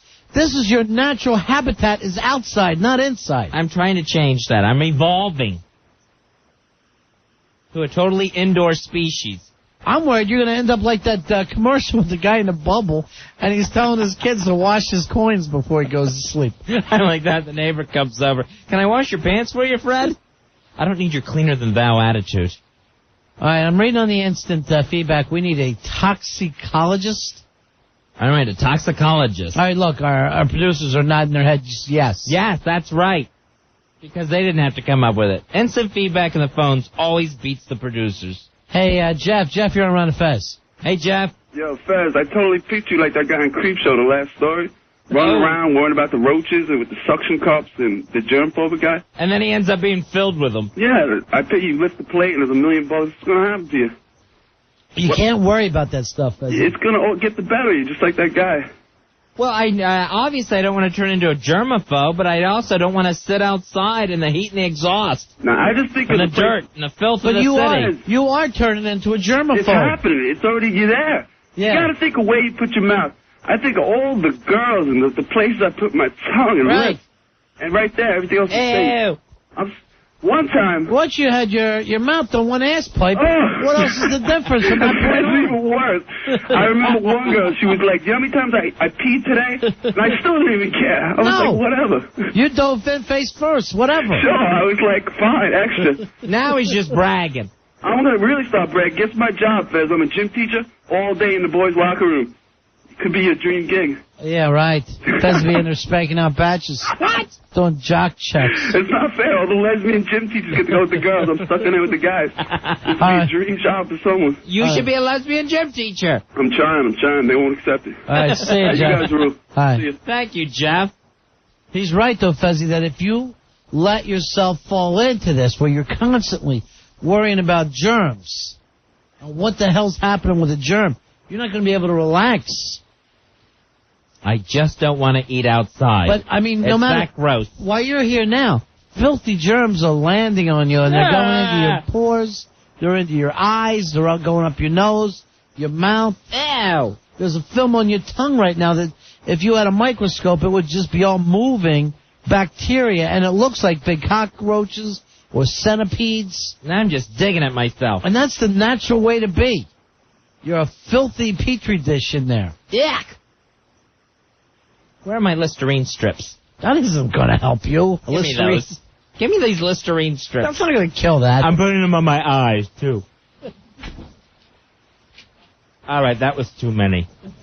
That was way too many. We got to take a break, and I'll give my mouth is on fire. I'll give a hawk a chance to hose down Fez and scrub him with a wire brush. I need a Karen Silkwood bath. I like that, just to knock off some dead skin. 877-692-1027. Ron and Fez. 1027 WNEW, New York. Ron and Fez. 1027 WNEW. We're Ron and Fez. Ron Bennington, Fez WNEW with you on a Wednesday night. Fezzy will not eat in the great wide open. I will not. I don't like those open-air cafes where the restaurants just put the tables and chairs right there on the sidewalk next to the street. And you don't eat at a picnic. No, I just don't eat outside. I eat indoors. I don't eat at the beach. I don't go to the park and eat. All right, Paul has a question for you. All right. Paul, you're on Ron and Fez? Yeah, Ron, Fez? Yes. You know, you're talking about the Great Wide Open. How do you feel, Fezzy, about eating in an airplane? You know, you It's not a grounded restaurant, and yet you're up in the air, you got a little turbulence. How do you feel about that? Can you eat in an airplane? Usually I'm too nervous to eat, or if I get my bag of chips, I'll just wolf them down really, really fast. Just out of a nervous chewing habit. That's it. But most airplanes aren't outside, so I really don't have a problem with that. Why does a car or airplane be a problem for you? Like a car you said you won't eat in. No, I usually don't eat in the car. But a car is inside. It's not outside. Yeah. Could you sit in the car and eat a burger? Yeah, I could probably do that if it was running and the air conditioning was on. All right, so you just sweat too much. A lot of it is heat, Ronnie, yes. Here's Sally. Sally, you're on Ron and Fez. Hey, Sally. Are you concerned with the germs, or I don't know? Or yeah, he's got a germ problem. You say you're afraid of exhaust. Yeah, it just seems like outside just seems filthier to me, Sally. Okay, well, think for a minute now. Do you know what dust mites are? Yes, I do. Okay.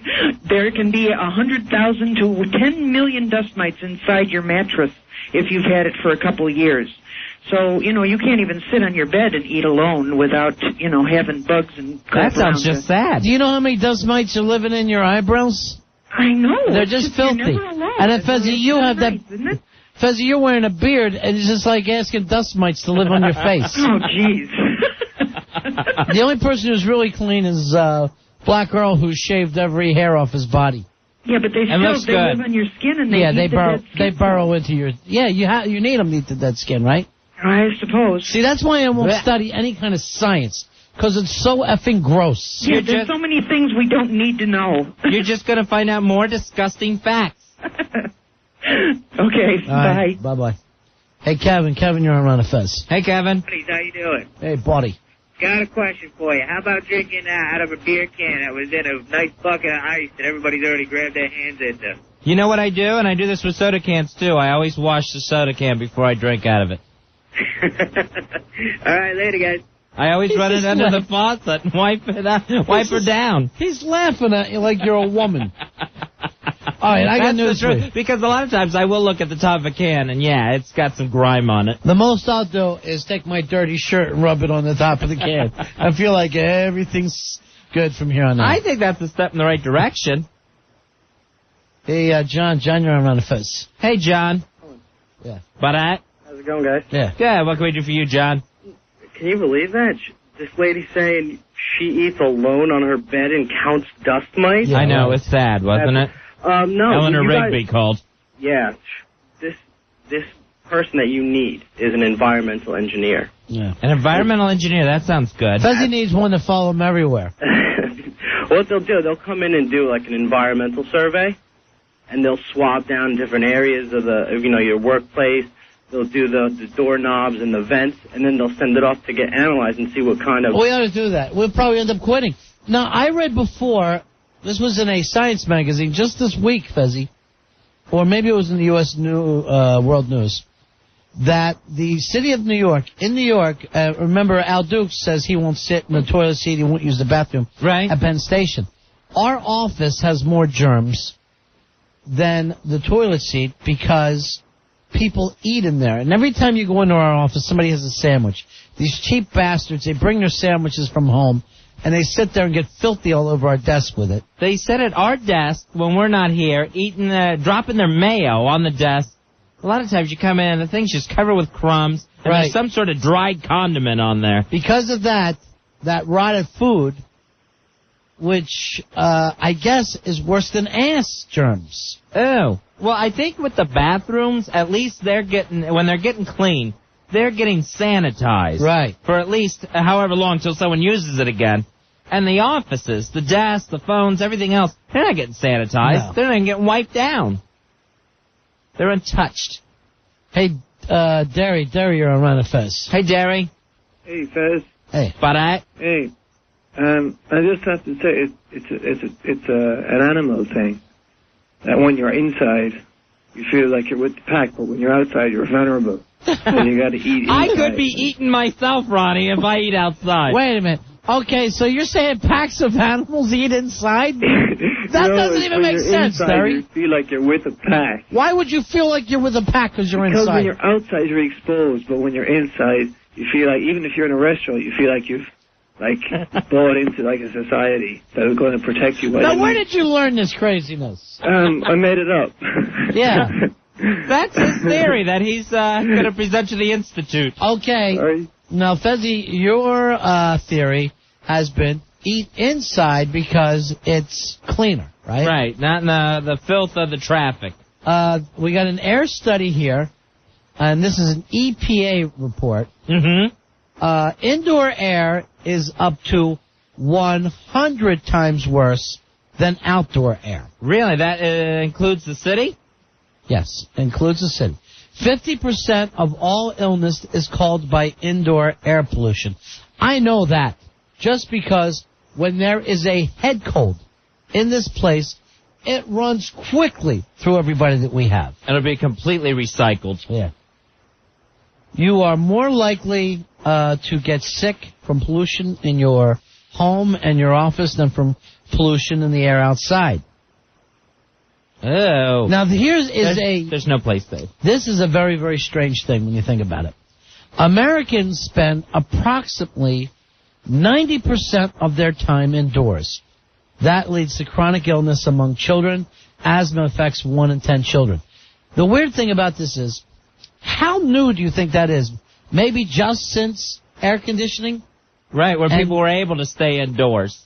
Yeah, and stay cool. And the kind of heating that we have now. Yeah. Because like cowboys weren't inside at all.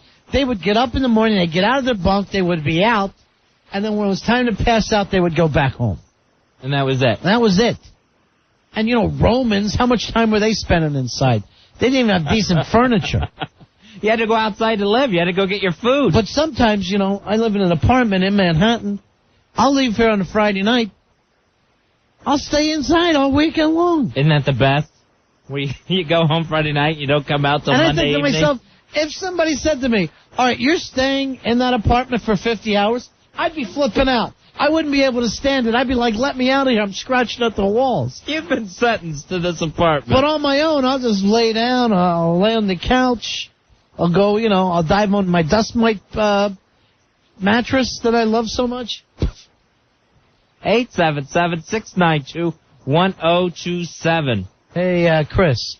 Chris, you're on the Ron and Fez show. Hey, Chris. Hey, Fez, do you ever go camping? I will never go camping. Why not? Not as long as, there's a hotel I could stay at. You've never camped in your life? You've never slept overnight in a tent? We did it one time. My grandparents took us. I hated every second of it. I've never done it again. I think I was like 7 at the time. You know what we ought to do, just to break you this? A Ron and Fez camping trip. Oh, gross. You're going without me. Just us? No, think for a second, Fez. You don't even have to decide tonight. Just you, me, Rory, Billy, Al, Hawk, and some listeners, maybe the RonFez.net people. Hey, I'll go. Gee, the company alone. This will be fun. Go cowboy camping. I am not cowboy camping and sleeping under the stars. Why did you hate it so much? It's just everything was it was a hassle. It was hot, it was sticky, it was uncomfortable. It was gross. The ground too. Yeah, I know. It's very uncomfortable sleeping on the ground, even if it's the floor of a tent. All right, thanks. It sucks. We got to do that, Fezzy. I am not going on a camping trip. Cowboy camping. Blech. I was riding my horse. We'll bring little ukuleles that we can sing songs around the fire at night. I am not going camping with Billy, Al, Rory, and Hawk. And we'll fish. Let's do this. Rory, you in?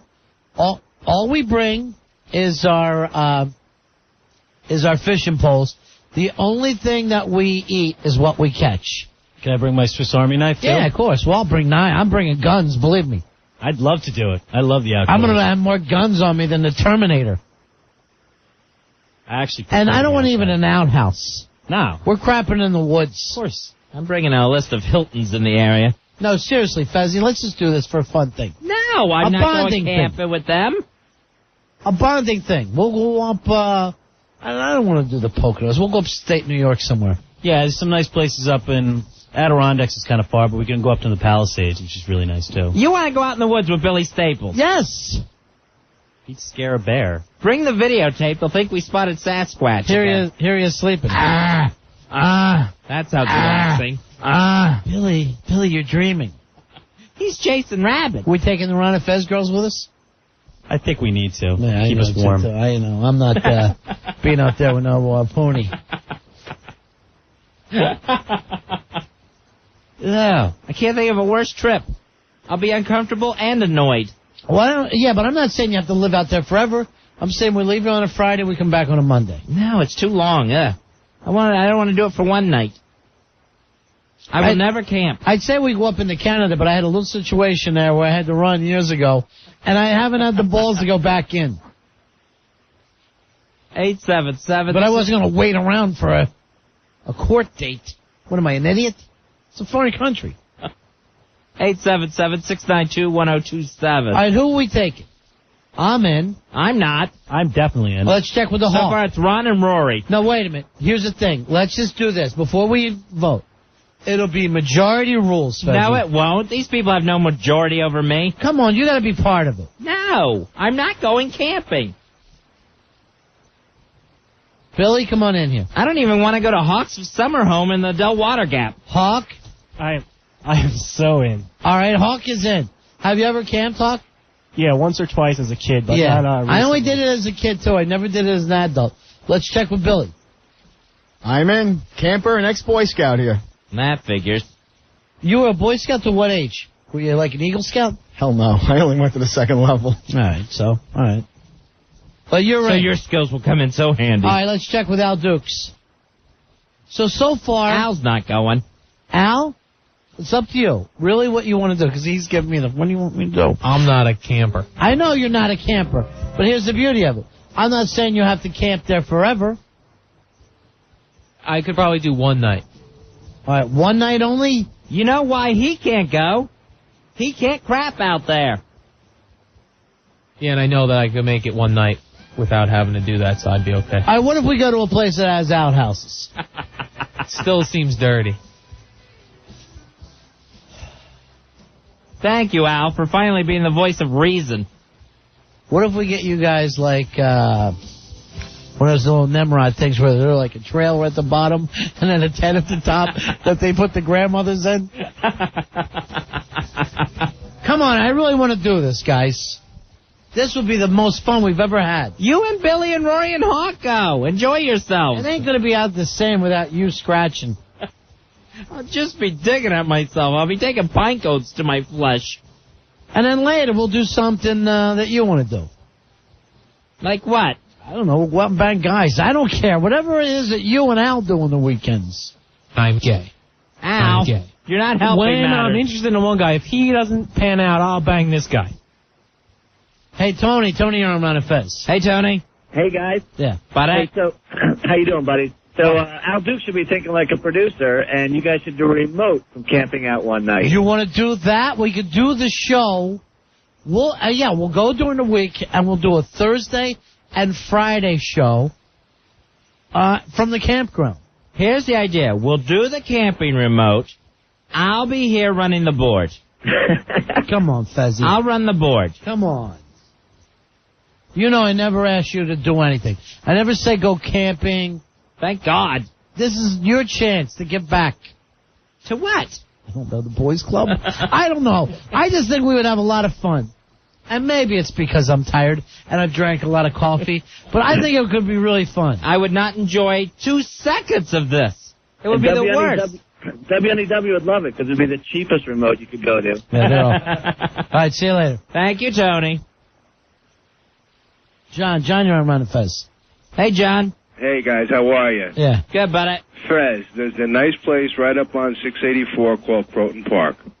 It's a nice campground. You're overlooking the Hudson, and believe me, if you change your mind, there's a Holiday Inn right down the street. But it's a nice campsite. There would have to be. No, I'd be dragging my bags behind me to the Holiday Inn. Believe what me, if we do this? You would change your mind, Fez. What if we do this, Fezzy? If you go camping with us, right? We'll make a promise that Hawk and Rory will have to show you their crank. All right? And that way we all come out of this winners. At the same time? Rory, are you in? I guess so, yeah. Thank you. All right, there you go. You get to see Rory's crank. Oh. Everybody's a winner. All right, 877-692-1027. You're listening to the Campers. Ron and Fez. One camper. Ron. Ron and Fez. Frequency 1027 WNEW. We're Ron and Fez. 877-692-1027.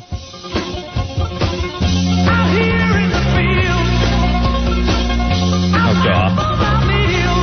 Not me.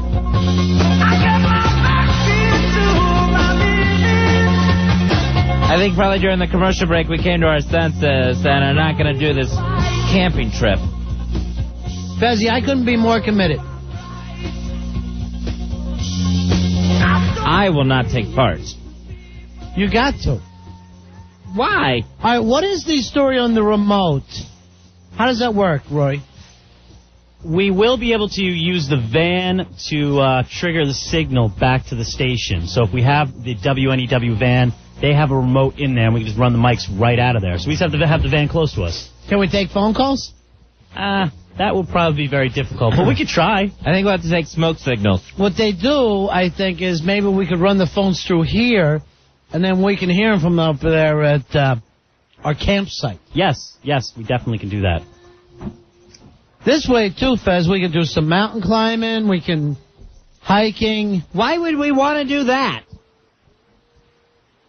You know your favorite It's all movie. hot and uncomfortable. It's going to be like Meatballs. And you're going to be Rudy the Rabbit.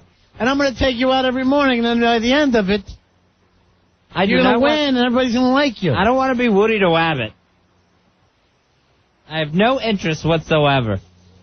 877-692-1027. Want to put it up to a vote? Let the listeners vote? No. All right, here you go. Rooster, who was an Army Ranger, said, Fezzy, he could teach you how to catch a rabbit and eat it raw. Why would I want to? Why would I want to have that skill? Wait a minute. You want to go up there and do a whole Ranger thing?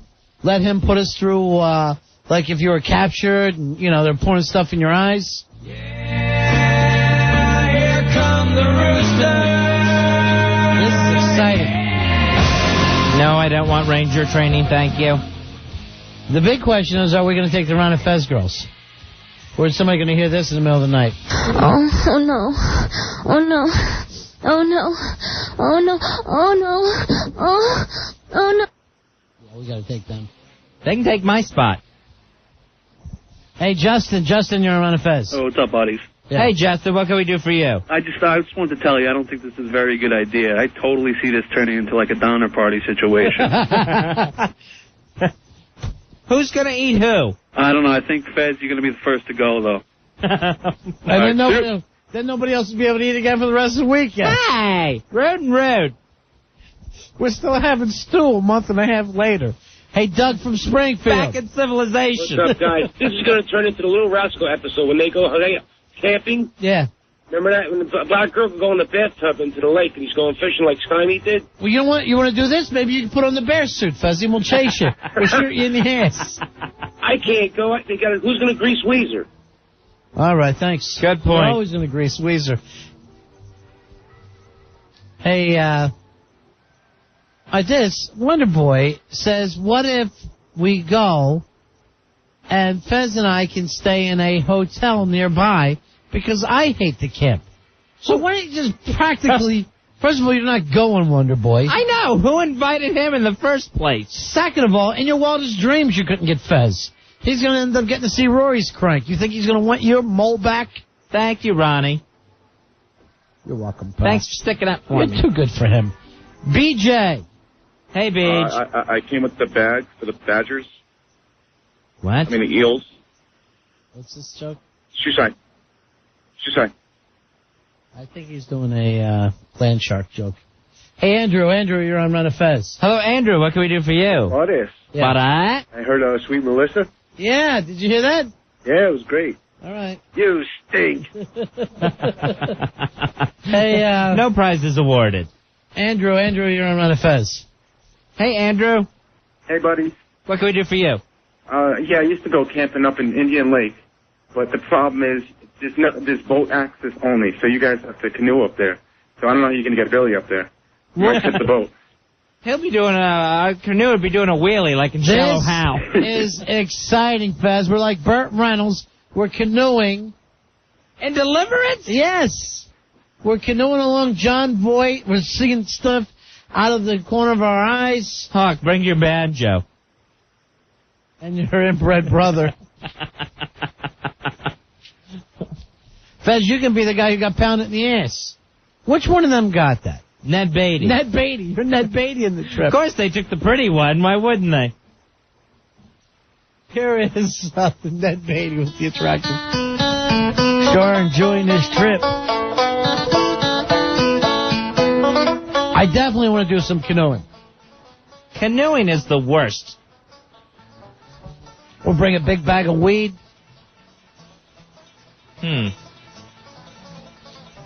Scott, you're on Run of Fez. Hey, Scott.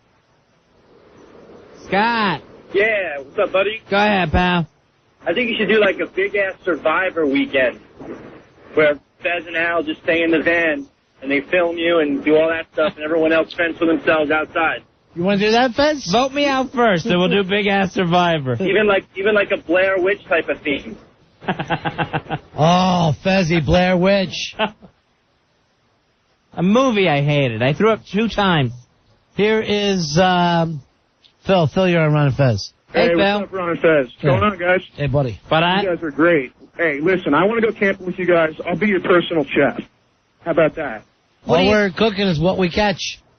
Oh, well, that's even better. We'll catch it all. Fez, all we're taking is a little bit of salt and pepper.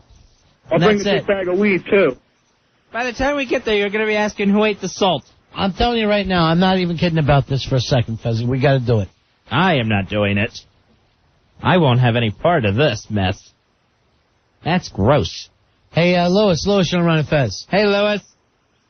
Hi, guys. What can we do for you? Why don't you guys go camping in the Hamptons? Camping in the Hamptons. Too many gangs. Camping in the Hamptons. There's actually a nice campground out there. I'm sure there is nice. It's solid gold. It ought to be nice. I bet that one's air conditioned. Can we go to that one? It's called Sears Billows. It's actually at Sears. It's Sears Pillows.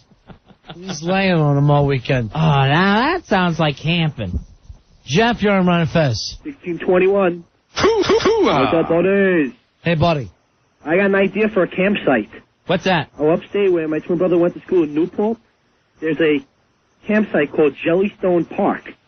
Has a picture of Yogi Bear on it. I know you like cartoons, Fez. Hey, boo-boo. A picnic basket. How's about a picnic basket? But Yogi. Smarter than the average bear. Yogi Bear is always in the rain. When are we doing this, June? June? Yeah, I think that's like to kick off the summer camping season. It's too cold to do it now. Yeah, especially when we're going to be up in the mountains. We need it to be a little warmer. How hot and uncomfortable. Jason, you're on Ron and Fez. Hey, Jason. Hey, how's it going, guys? Hey, buddy. Hey, Fez, man, you're really wussing out. That's not good. Yes. I'll make you guys an offer. Yeah, go ahead. Fez, if you go camping, I'll get everybody there from the studio out for a big steak dinner in Manhattan. You are on. No. Book Morton's. I'll go get my own steak. Thank you. Come on. Fez. I have no shortage of steaks. I am not going camping. I was dragged out once as a child. Hated it. Couldn't wait to go home. Back to the comfort of my home. I vowed I would never do it again. I'm not going to break a childhood vow.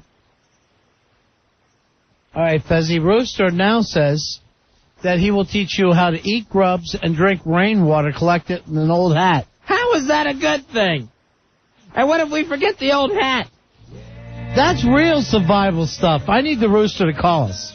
Because I always wondered how that stuff works.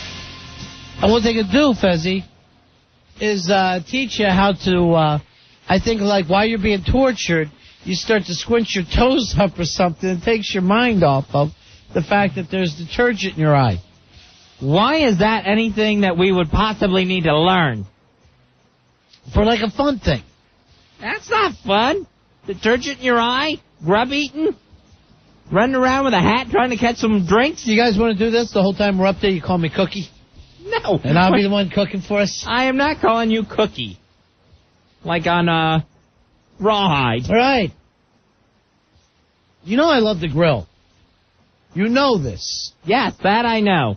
You know I've always wanted to go through like a survival thing like a ranger. Since when? Now this I didn't know. This is new information. You know I'm always talking about drinking rainwater out of an old hat. You have never brought that up once. And we've got nothing but old hats down in that office. You've never wanted to do that once. Fezzy, I'm telling you the truth. This time I'm putting my foot down. We're going camping. I am not going camping. All right, I'll tell you what. I can't think of a worse time. Heads or tails? I will go heads. It's tails. We're going camping. You didn't even flip anything. No, in my mind I did. Rooster. Hey, Rooster. Fezzy, get ready. Hang on, Rooster. We're going to start this again. Yeah, here come the rooster. There you go, buddy. We're heading to the woods, brother.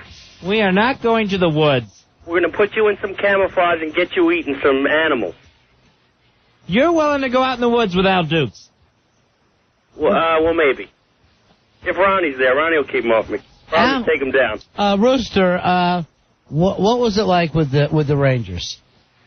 Well, basically, it's about 72 days. You get one meal a day. You got to learn to survive on your own, and then basically in small teams and stuff like that. It taught some survival tactics. Stuff with Fezzy would enjoy. Did you say 72 days? Yeah, 72 days straight. They used to be one meal a day. I can't be gone for 72 days. Yeah, that's a little long for me, too. Now it's 2 meals a day. But I lost about 25 pounds when I did it. I'm pretty thin as it is, but yeah, that's true. It's a wild experience. What's the whole secret behind rainwater and an old hat? Well, you can just basically you can collect water in different ways, and one way to do it is to put out an old hat, just because it's a good collection agent. You can put it out there and line it with some plastic and put it under a tree that will catch the moisture in the water. Oh, okay, because it seems like it would just get your hat wet. Now we're catching dew and stuff like that, right? Yeah, it'll catch dew, but, maybe a Mountain Dew. That's about it for me. The salt from the sweat, can replenish your body. You know what I mean? Mm-hmm. Ew, I'm not eating sweat. I tell you what, though, cooking up a dead rabbit is probably the funnest one to do, Fez. Why is that so fun? Well, you hold it by its back feet, and I swear it looks like something out of a kung fu movie. You kind of do this hatchet move with your hand. It looks like the old, Batman karate chop to the back of its head. It actually kills the rabbit. Unless that bunny is made out of chocolate, I ain't eating it. Because it seems like you're turning down every single offer. Yes, I am. Yes. You're ruining this trip. Thank goodness. Ronnie, I'm trying here. I have no intention. You have my word, Rooster. We're going. I'm down. We are not going, Rooster. Don't reserve any time off. All right, here's Freddie. Freddie, you're on Ron and Fez. Hey, Freddie. Yeah. What's up, buddies? What can we do for you, Freddie? Hey, listen, Fez, why don't you compromise and just go to a dude ranch upstate? How about that? A dude ranch? Like on City Slickers? I don't want to go on a cattle like drive. That. At least that way you got a little bit of the wilderness for Ron, and then you got your indoors for you. I got this for you. I haven't camped since I was a little kid. I will be just as bad as this Fezzy. But I think it's going to be fun. I think it'll be awful. No, I think it's going to be good. You know how we wanted to spend more time with Rory and Billy and Al and Hawk, our friends? Since when? See you later, buddy. We hate them, remember? Plus, we're taking our chicks. They suck. This is going to be a horrible time. I will have no part of it. We're going. Without me. We need you for the broadcast. It's the Ron and Fez show. I'll be here in the studio. I'll run things on the home front. Fezzy. Right here. Home sweet studio home. What if we look for Bigfoot? Mrs. Staples isn't coming. Oh.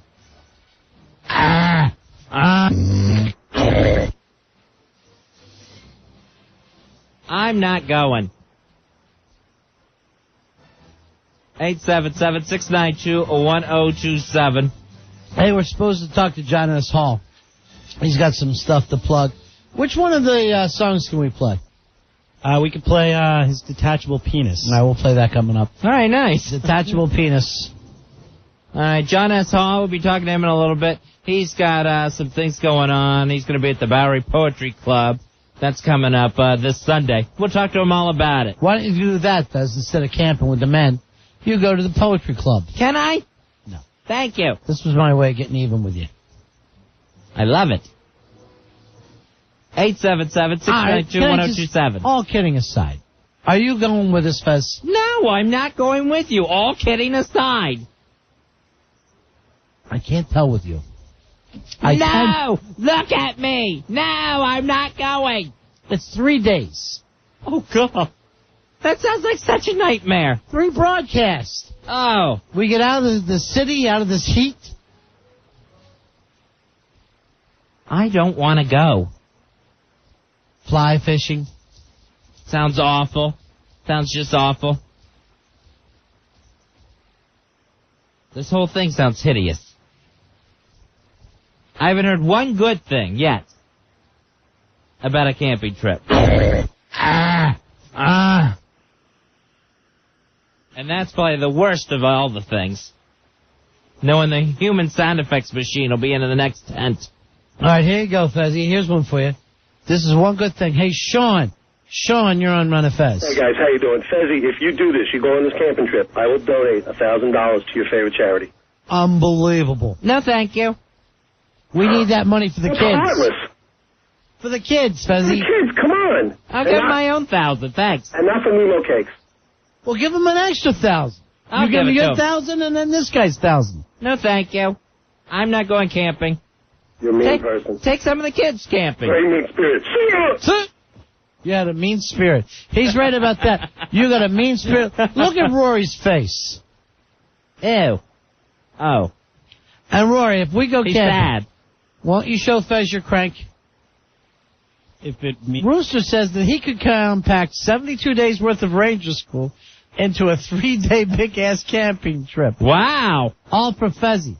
Which means we're going to have 72 meals. It sounds like to me in 3 days. All right, what if we bring food? No, I don't want to be sleeping. Mark, you're on Run of Fez. Hey, Mark. Hey, guys, you're forgetting the best part about camping, where you whip out the firearms and the shotguns and you start skeet shooting and blowing away cans and bottles. That goes without saying, my friend. We're going to have It's the weapons. best. I mean, you may have to go to a Pennsylvania camp where you can do that. I don't know about New York, but that's the best. Pennsylvania, they actually give you guns right at the state line. Handing them out nice. What are you worried about, Fez? I'm not worried about anything because I'm not going. What's the one thing that would change your mind? If we did it indoors. If we did it at a hotel. If we did it in Vegas.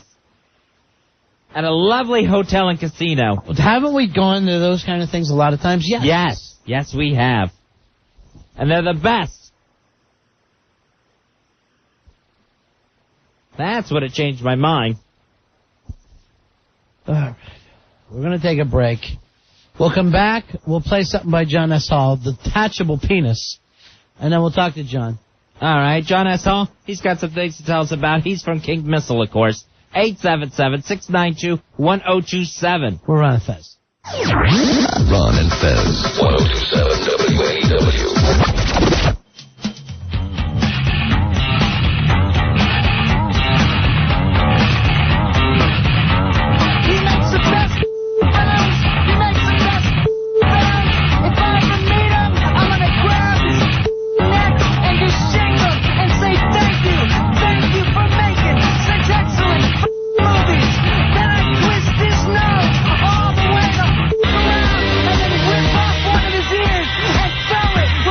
Like a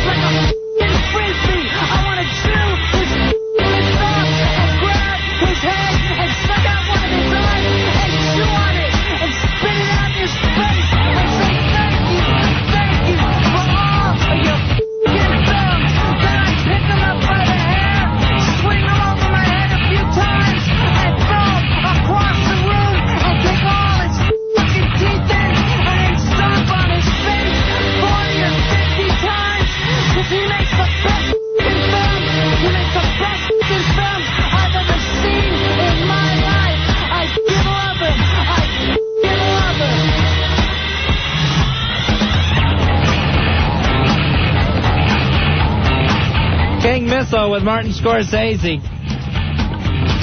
I wonder if Marty ever heard that. I bet he'd love it. We're going to talk to John S. Hall. He's going to be performing with King Missile III. Yeah, I'm sure after, the whole John Hinckley thing that he went through, Marty's going to be crazy about that poem. John S. Hall is going to be at the Bowery Poetry Club, 308 Bowery, between Houston and Bleecker.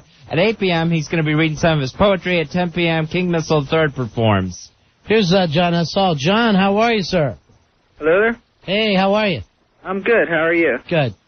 Yeah, actually, Martin Scorsese did hear that at least once. I had a friend who was working for him who played it for him. How'd he take it? He was a little concerned at first, and then he realized, that,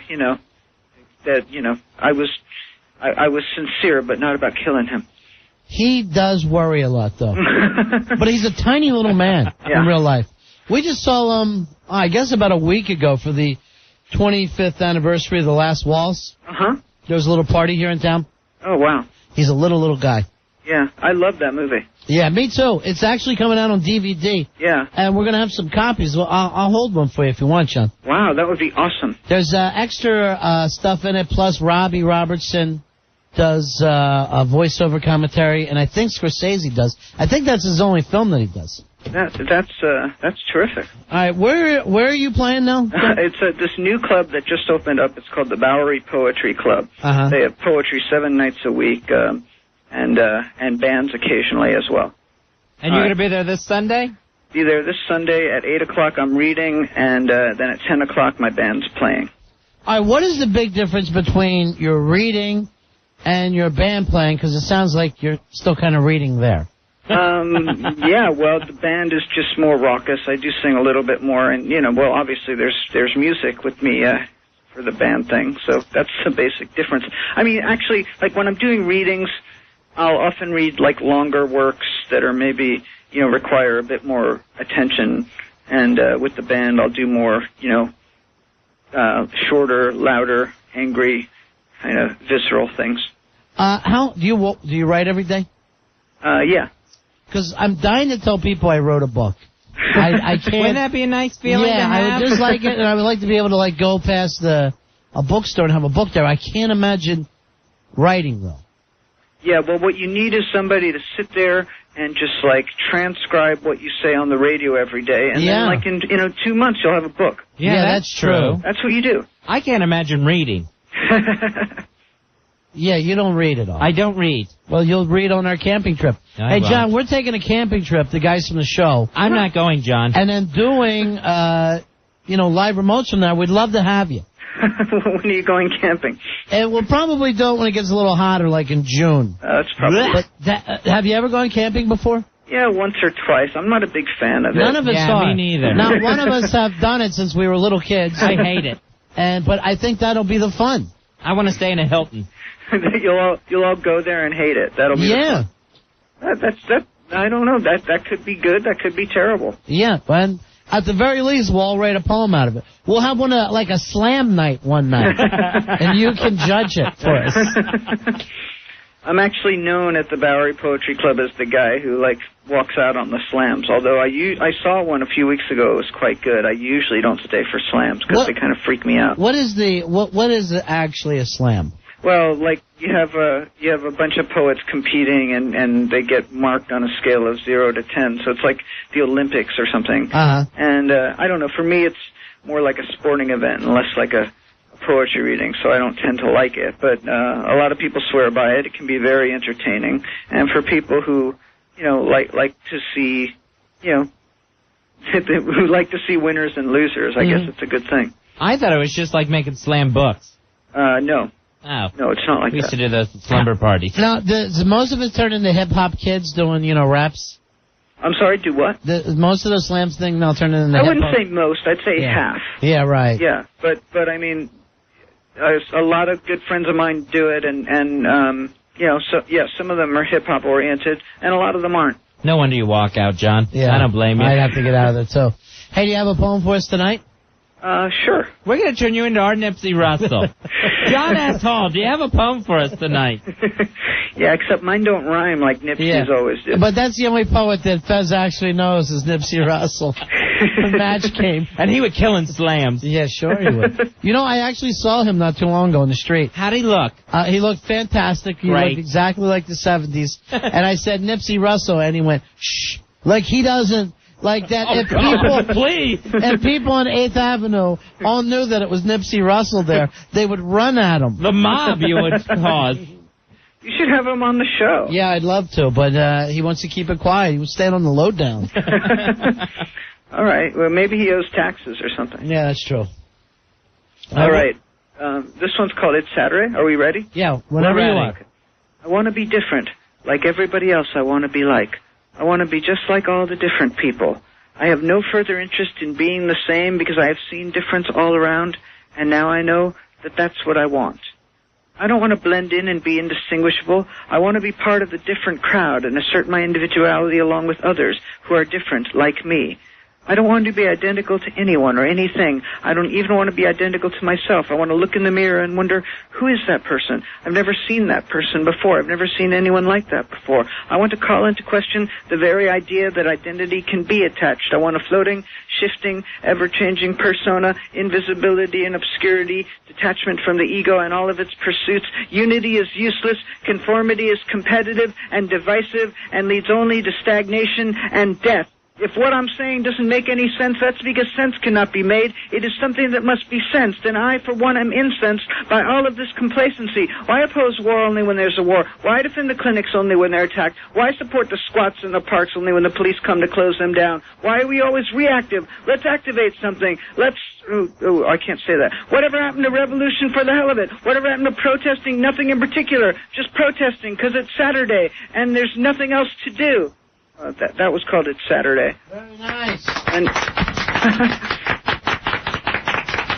it had some cursing in it, and I guess you guys could have bleeped it, but I didn't want to take the chance. Yeah, well, what happens is we dump it, and it sounds really ragged. So you lose a whole chunk of it. Yeah. You did a good job with the Scorsese thing. You know, we have a version of that without curses at all. Oh, is that right? But that'd be the one to get. I don't know if the record company still services stations with that, but you know, they might still have one lying around at Atlantic Records from 10 years ago. Who knows?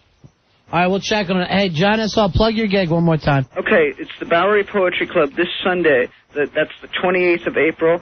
Bowery Poetry Club is 308 Bowery between Houston and Bleecker.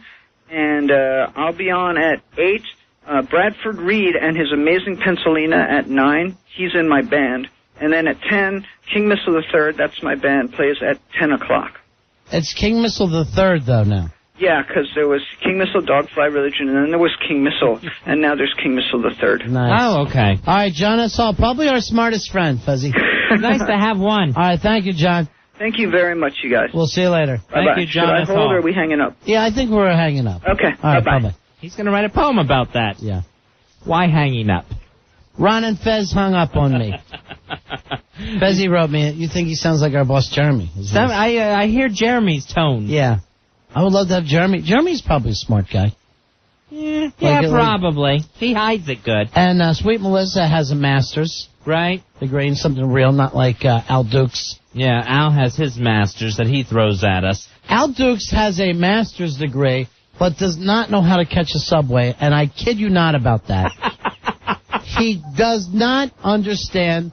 Now, you grew up in Jersey, so Woodbridge, how far from here? It's probably a 25-minute train ride. All right, so when you're saying it's a 25-minute train ride, this is your hometown, New York. Yeah, you could say this area, the New York metro. No, it would be New York, not just the whole area, but this is your town. If you're 25 minutes away. Yeah, I'm very close by. All right. Now, looking at that, why don't you know how to properly catch a subway? What is your problem? There's so many different lines. I don't know where they all go. I know how to get from... Yeah, they run from uptown to downtown, Brooklyn to Bronx to Queens. It's not confusing. Now, you came in on the train from Jersey. You got out of Penn Station, and you wanted to go to Union Square. What happened to you? I wanted to go to Union Square. I read on a website that I could take the N or the... No, wait a minute. I just want to get this straight. You have to read it on the website. Not only have you lived here for 33 years, you've worked in Midtown for a year. Yet to catch a subway, you've got to look it up on a website like an idiot. Yeah, and it said I could take the N or the R or the 456, which I'm not familiar with any of them. So I thought I will get out and start walking towards Union Square. From Penn Station? From Penn Station, and hope that I'm sure I'll see one of these subway lines as I'm walking, and I would just hop on. But as I just kept walking and walking, I was seeing all these weird subway stations that I wasn't familiar with. What do you mean weird? How can a subway station be weird? They were numbered. It wasn't the letter lines. It was like... Yes, there's numbers and letters. You realize that, right? But I don't know. Once you get 1 through 9, it's kind of hard to keep coming up with more single numbers. Yeah, I don't know what the difference is between the NR line runs straight down Broadway. See, that I don't know. And right into Union Square. How could you not know it if you've been here a year? I never go on that one. That's your problem. You need to explore and have fun in the city that you're lucky enough to work in. Well, that's what I was trying to do, so I thought I would go down to Union Square, but I just thought I would be able to easily hop on a subway and get down there, but that... What do you think? It's like a cab? You get on the subway and you tell the guy, Union Square, please? Tell the conductor. So when did you finally get on the subway to Union Square? I didn't. I ended up walking the blocks. You walked 20 blocks to 14th Street? Yes, I did. Because I just, after I was... Crying and wetting yourself the whole way? Leaving a trail. No, but as I was halfway there, I'm like, well, now it doesn't even make sense to, even if I did find one, and I didn't find it. The whole walk down there, there was no subway line near there. I just told you the NR. You pick it up on 34th Street, you take it to 14th. And really, you can get on any subway line. It'll take you to 14th Street, even if it doesn't take you right to Union Square. Yeah, all You're the just major blocks lines away. Stop. People say it all the time, like, you just get on any subway and go uptown or downtown. But there's so many, they can't all be going in that same They all general run. area. They all run uptown, downtown. Yeah, but the city is so wide. It's not that wide. At its widest point, it's 2.5 miles. At the very widest point. The city is so wide. At most of the time, you can throw a rock from the Hudson to the East River. You're on an island that's longer than it is wide. I know, but there's so many subway lines. If they all went the same way, there wouldn't be so many lines. They are... All right, look at the subway map. Do you have a subway map? I do not. All right, maybe you would understand it if you looked at a map. That subway map would do me no good. Why would a subway map do you no? It has all the lines mean on nothing it. to me. Why would a map mean nothing to you? you? It means nothing. I look at it. It's the lines. I have no idea how to read that.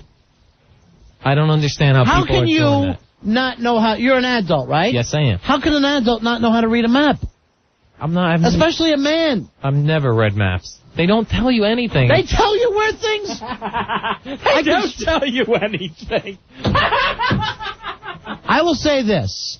I have never met a man in my life who doesn't enjoy reading a map. That's true. Guys love maps. There's no way to tell how far something is from another thing, whether you turn right or left by looking at the map. There's First no of way. all, I will get you a subway map. It'll show you where the stops are and what lines stop there. Right. I know I've looked at the maps that are on the subway cars, in the cars. Yes, that's a subway map. Yeah, and they're in the cars and they're in the station. I look at it to see where it's going. I have no idea. There's too many lines. I end up looking. I'm like, I don't even know why I'm looking at this. What are you, a grandmother? No, I see people all the time. They're leaning up against and looking at that map, and then they walk away bewildered Yes, by German people who just got here. You're from Jersey.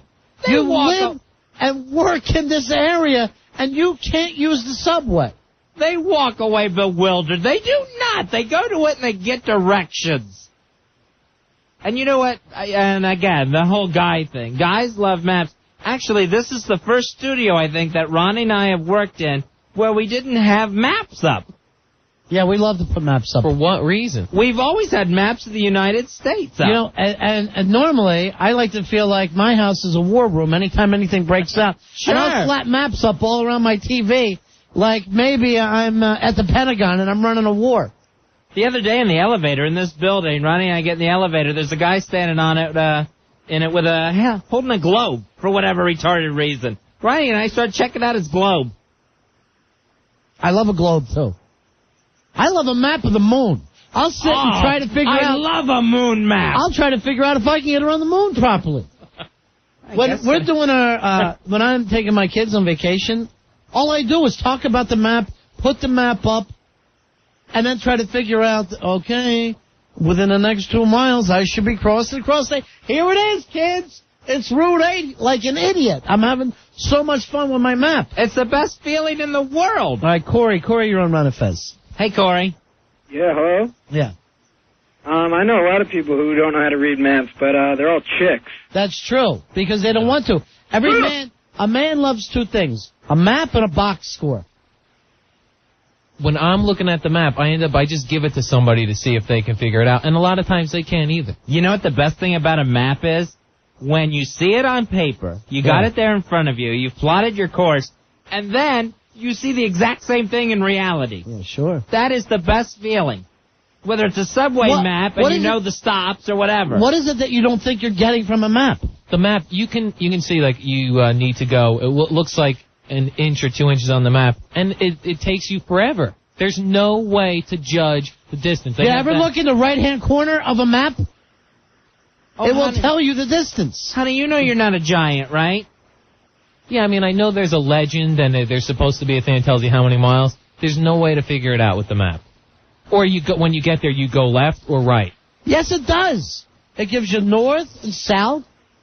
It will tell you 1 inch equals 1 mile. Whatever the hell you need, it's all right there. And in this case, we're talking about a subway map, which you're simply looking at the stops. Yeah, and when you look at those maps... You just had your hand on your hip like a woman sassing me. Like a woman sassing me. Then as I caught him doing it, he put his fingers up over his mouth. Ronnie, he looked like Miss Kitty and someone was giving trouble in the saloon. I swear, Al. On Gunsmoke. Sometimes I just want to slap you as hard as I can for fighting to guard your stupid positions. You do it all the time. And honestly, Al, seriously, there's nothing that could be simpler than a subway map. That's why the different train lines are different colors. Nothing is, no city is as easy to get around as Manhattan. You have avenues, you have streets. If you looked at the map and every subway line was in blue, yes, I can understand where it would look like a mess and it's confusing. They're all different colors. And they're easily read. But they're all in the same area. What area? Manhattan? Lines. Yes. Yes, that's a... Where else should they be, France? No, but it's not... You guys act like it's very simple to read. It's not simple at all. Get your hands off your hips, Miss Kitty. All right, here's another thing, Al. Why wait till the last second to read the map? If you can't read this map, take one home and study it. Plot your course. Have fun. Put it up. You know what? In my apartment, I kid you not, I have a subway map up on the wall next to the phone, right? When people come to my place to stay, the men stand in front of it like it was an aquarium. It's the best thing to look at. It's the most fun you can have, learning a new map. I thought just walking down 6th Avenue, I was going to be running into these subways, and I really didn't. You didn't spot one subway on 6th Avenue. I saw two path train entrances. Right. And then if you would have read the map, you would have seen you walked over to 34th Street and Broadway and picked up the subway. You get the NR there, that's going to take you right to Union Square where you wanted to go. But anything that you would have stopped on 34th Street, any line, would have probably dropped you off at 14th. I can't think of one that doesn't. Yeah, these were like 1 and 2, I think. Yes, that would have done it. That goes to 14th Street. It would save you 20 blocks crying. The BDF lines go. How did you get home? Well, I thought I will just hop on. I had heard of the N or the R before. He's heard of them. The legends of the N or the R train. Why don't you get on a train called the City of New Orleans? You'll be going 500 miles before the day is through. I heard Rory reference that in the office a couple of times. Referenced it. Ow. What's right downstairs, underneath this building? That I didn't realize till after I got back. It's the N&R. It's the N&R line. Here's what pisses me off. If you got out of this building and you walked around the building once, you would have seen the N&R. Yeah, I thought those were different lines.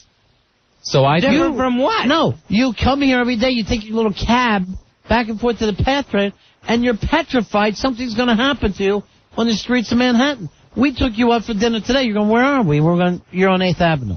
Yeah, but I don't go up 8th Avenue, though. I normally go 7th. Yes, we're saying break this, you little white mouse. Get off the same little... Oh. Get him, Ronnie, get him! I get so frustrated with him. We went to Soho with the boss one time for dinner, and Ronnie and I got off at 34th Street on the way back. Yeah. And we had to leave you on the train. Yeah, because you were going back to the office, and you freaked out because Ronnie and I left you. Right, on a line. By the way, Mellie's saying, Al, you just take the path to 14th. The path train that you got off of stops at 14th. I don't know that. Yeah, that's true. Yes, that's right. Of course you I don't know thought the path went to Jersey. Went from Jersey to the Macy's station.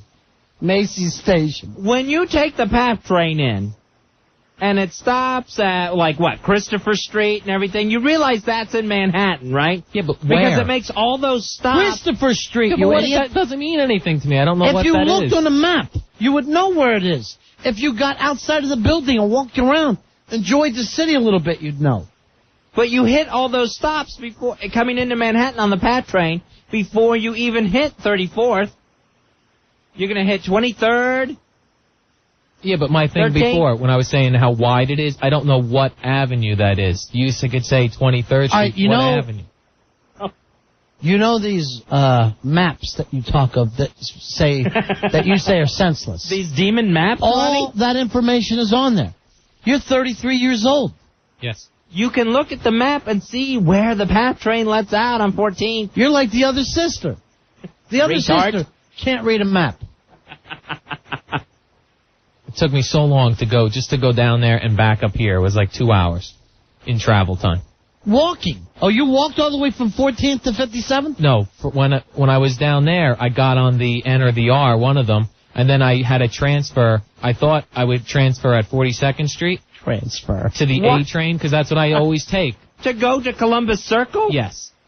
Instead of just staying on the NR. Which is 59th Street, 2 blocks away, out of your way. I didn't know N or the R went up here. Ow, you're a mess. So then even Seriously, you're F. And you know what? Here's what makes me mad. You know how many people would love to be working in Midtown Manhattan? Just having a ball here. You're getting off at 11 o'clock. You don't have to get up in the morning. You go out and party, have a great time. And you're experience ruining the city. And here's what frustrates me. It's not like you're some rube out of West Virginia that just got to this city. Yeah, you're not Matty Moonshine like an idiot who ended up having fun here. Right. You're a guy who grew up in the area. You should have been coming into the city the whole time you were in high school. You're in Woodbridge. I came in about once a year when I lived in Jersey. For what? He wanted wanted a new suit? He wanted to see the Christmas show. Hey, Rockette. Chris, you're on Ron and Fez. Hey, Ron Fez, what's going on, fellas? Yeah, Budday. What's up? Yeah, I got, I live in Elizabeth, which is a town that's like 8 or 9 miles away from Woodbridge. And when I was in high school, I got a job working at the ShopRite in Woodbridge. And I don't know, man, it's something about that town. They just breed dopes up there for some reason. I'm beginning to think you're right, Chris. I have no evidence that they don't. I mean, it was such an experience. And the guys they're so scary. Like, they're all like afraid of their own shadows up there. What are you afraid of, Al? I don't know what the good areas or the bad areas are, and if I get on and get off at a stop I don't know. All right, here's the thing. This good area and bad area, you're in Manhattan. A studio is $2,000 a month. What bad areas are you going to have in Manhattan? I know when I walked to Union Station, on 6th Avenue, I crossed through, there was Union a section. Square? Union Square. There was a section that wasn't great. In the Village? I don't know where it was. It was before 14th Street. You can't afford to live in the Village. What the hell do you think is happening there? No, but Ronnie saw the Flatiron Building over on 5th and got panicked. This must be a bad neighborhood. Look at the weird triangle-shaped buildings. Idiot. Here's Dave. Dave, you're on Ron and Fez. Hey, Dave. What's up? Yeah. Hey, guys. What can we do for you, Dave? I can't get over this guy. He's the only human being on the planet Earth who can go into Penn Station and not find the subway. He can't find the subway there. They don't all meet at Penn Station. All you had to do is get to 14th Street. If you cannot get downtown from Penn Station, you could get on any train and wind up there by accident. Any train. Everyone says that. I know that's bull. Any train. Pakistanis do it. They all go up and down the city. That's all they do. The city is a giant piece of graph paper. It's a grid. By numbers. It's the easiest city on the planet Earth to get around it. But that's why it was designed that way. But everyone says all the trains go the same place. Why are there all the different lines? And that's what I don't get. Because there are millions of people in the city. They can't all get on the same train. Do you mind that, Al? Al? Split off when they get uptown and downtown, different parts of, Brooklyn and the Bronx and that sort of thing. Yes, you do have to get off the subway occasionally, or you'll end up in Brooklyn. Right, but I don't know where that is. Like, where is That's the split why, look, even though, Al, by this time you should know the city like the back of your hand, but since you don't, look at that subway map and say to yourself, oh, look, there's the NR, it gets off there. I can get on at 34th Street. I can get off at 14th. And then you know what you'd be? You'd be an adult. An adult is able to find his way around in the world. Oh, my senile parents come here 3 times a year. I let them ride the trains themselves. Yes, and his dad looks at the map and loves it. Figures it out immediately. And then says to me, the green line is much nicer than your F line. How come they've got better trains? That's the kind of things that... They do have those new trains on the 456. Those new cars. Ladies and gentlemen, I don't wish to bother you. I am a Mongoloid from Woodbridge, New Jersey. I don't want to hurt anyone. I don't want to steal from you. But if you could please give me a subway map, a chance to find out where I'm going. I just crapped my pants. Could somebody please tell me how to find the NR line? You're on it, a-hole! I am a Vietnam vet. I need medication. I need to get to 14th Street. I have a fake degree from a college in Indiana. I don't want to hurt you. I don't want to steal. I love those guys. I know. They all talk the same way, though. Have you ever noticed that? Al, you realize what we're going to have to do, right? Just a subway crash course. One night we're just going to have to send you out. You know what we can do? Let's do it on the camping trip. We take maps with us. We got one guy who won't camp, another guy who won't get on a subway. Country mouse and city mouse look at each other right now. Just stare at each other. Although you can't stare. Here's the weird thing. He hates the city and he hates the country. You don't belong anywhere. I like the suburbs. Oh, God. I like the suburbs. Well, let's take a break. We'll come back. Al, I had to stop myself from punching you. I saw that. Only because it's a waste. Your life is a waste. But that doesn't stop us from, Rory. Take him down! Take him down! Take him down hard, too, Rory. Take him down! Thank you. That's hard. Oh, I saw the legs. I saw him go ass over head. Like a damn judo flip. 877-692-1027. We're the Ron and Fez Show. 1027 WNEW, New York. I have a perfect... Broadcasting live from beautiful Midtown Manhattan, where on a clear night you can almost see Prince William riding with the Hells Angels after finally earning his red wings. It's the Ron and Fez Show, and I'm your announcer, Tenacious C. Now let's introduce your hosts, the only 2 guys who Robert Blake didn't ask to kill off his wife. Here they are, Ron Bennington, Fez Whatley, radio's clear conscience.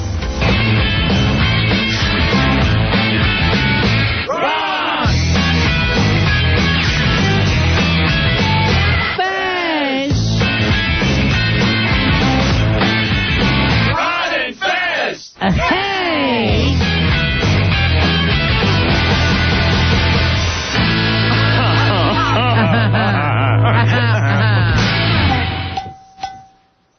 Thank you, Hawk. Yeah. We're Ron and Fez. We're missing something else there, aren't we, Hawk? Yeah, Hawk having a little bit of trouble with queuing things up. He's got a couple days. He's got his mind on camping. He really, really does.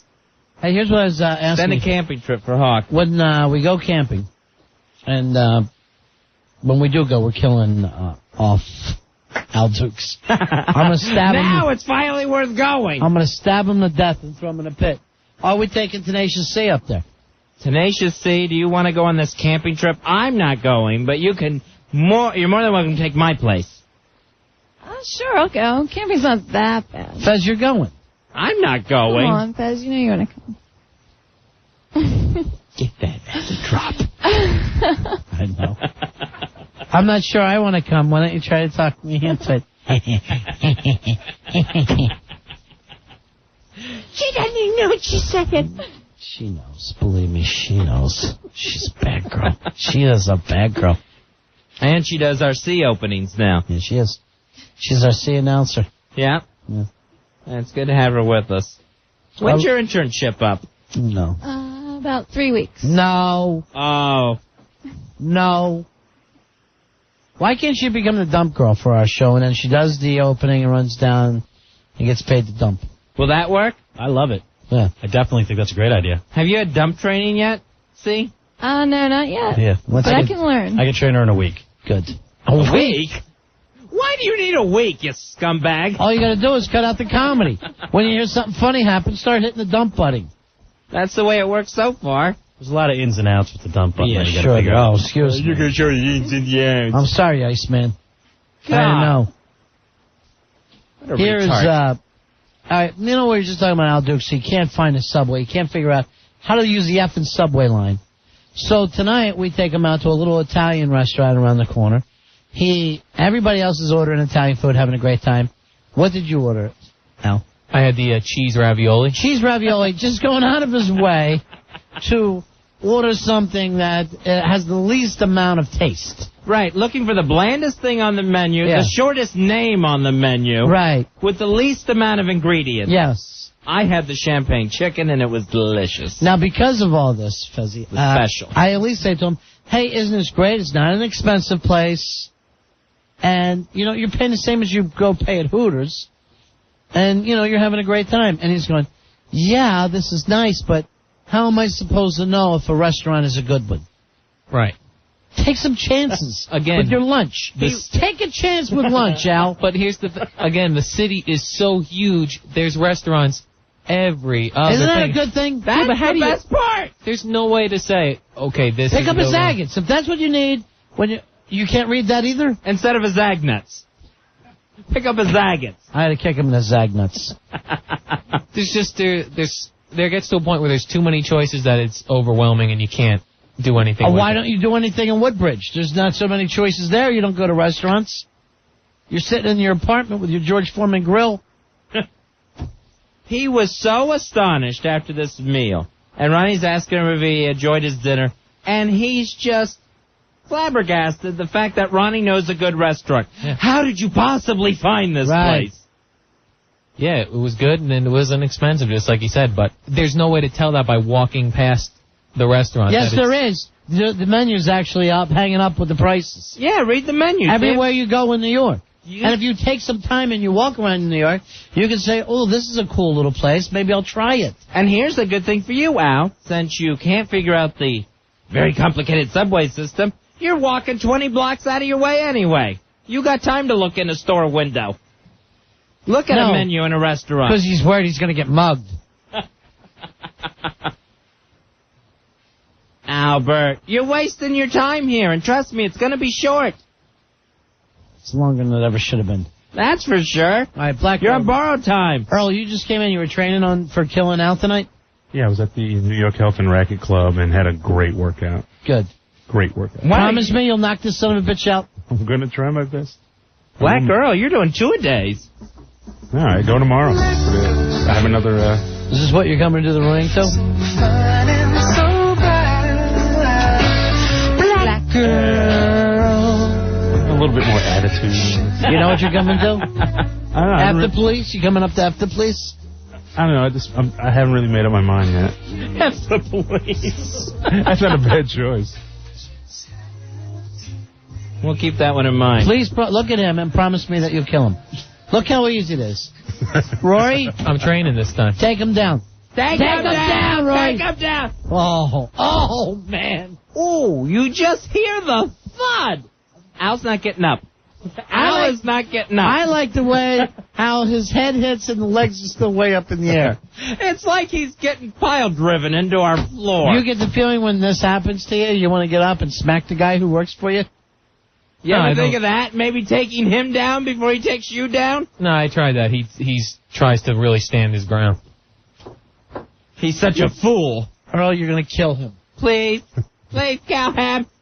Now, I was talking with Dan from Hoboken today. He's supposed to fight Billy Staples. Right. Dan starts skating backwards, Fezzy. Oh, you're kidding. Backpedaling. And Dan from Hoboken. And saying, I didn't know it was going to be so soon. I didn't know it was going to be May 17th.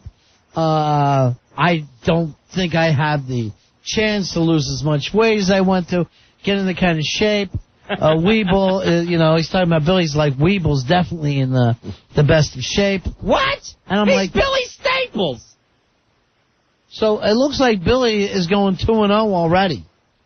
Oh, this is bizarre. It's Billy Staples. The man is huge and had to be stapled. He's so big. Weeble, you're the guy for me.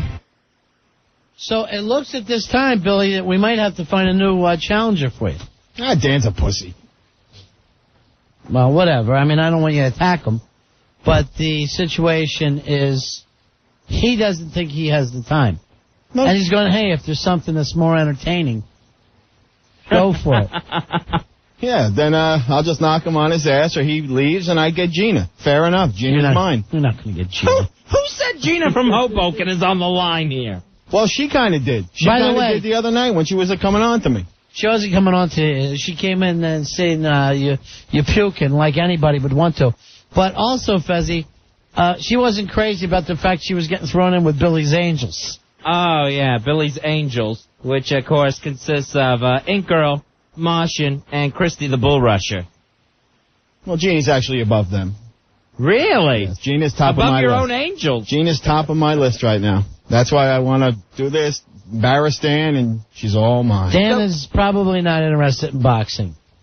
So you think if you embarrass him in the ring, it's going to be so humiliating that his girlfriend of years will just ditch him and run into your sweaty arms? Fezzy, there's already an interest there that she can't deny. And now the fact that Dan maybe probably realizes this, knows that this will happen if she steps in the ring with me, get embarrassed, he knows it, so this is probably the reason he doesn't want to fight me. You are delusional. Yeah, you are. All right, Pantera has written in saying that he will fight for Dan's honor, which is weird. He is a man who will fight for Dan's honor. I believe it was the Chicago song that we all love. Those guys are a little oddly too close. Yeah. All right, now Ink Girl's writing in going, hey, above us, hey, we're the Angels. Promise me your Angels won't be in your corner. I get scared because I thought it was Billy's ankles, and I go, I don't want to see them. I will have all the Angels with me, and Gina also. Gina. Don't even. It's Gina ends in an ER sound. Gina. Here's Joe. Joe, you're on Run and Fez. I think he meant Jeter. Hey, guys. Yeah. Hey, I'd like to fight Billy. I think he's a piece of crap. He's pathetic. He's a loser. No woman will ever be with him ever again. Well, you got the right Billy. Yeah, I know. Hey, Billy, your wife. Why did your wife leave you? Because you couldn't get it up anymore? Because you're so fat still? I mean, I don't care you got your stomach stapled. Yeah, you're why still is that? Fat. You know, this necessary is truly uncalled for. This necessary? This anger. Wait a minute. I just want you to understand, Weevil. This is why we don't let you near a mic.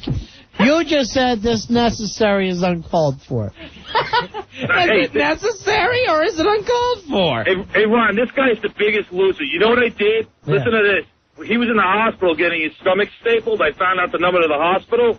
I called up. I said I was at deli, and we had catered all his food to his room and stuff. And then I had the nurses, searching his room for hidden food. I was telling them that he was hiding food in his room. I totally harassed him the whole time he was in the hospital. Nice. I know Billy remembers me, right? All right, why aren't you talking about? What am I talking about? Yeah. He's a fat, pathetic, bloated piece of crap. Yeah.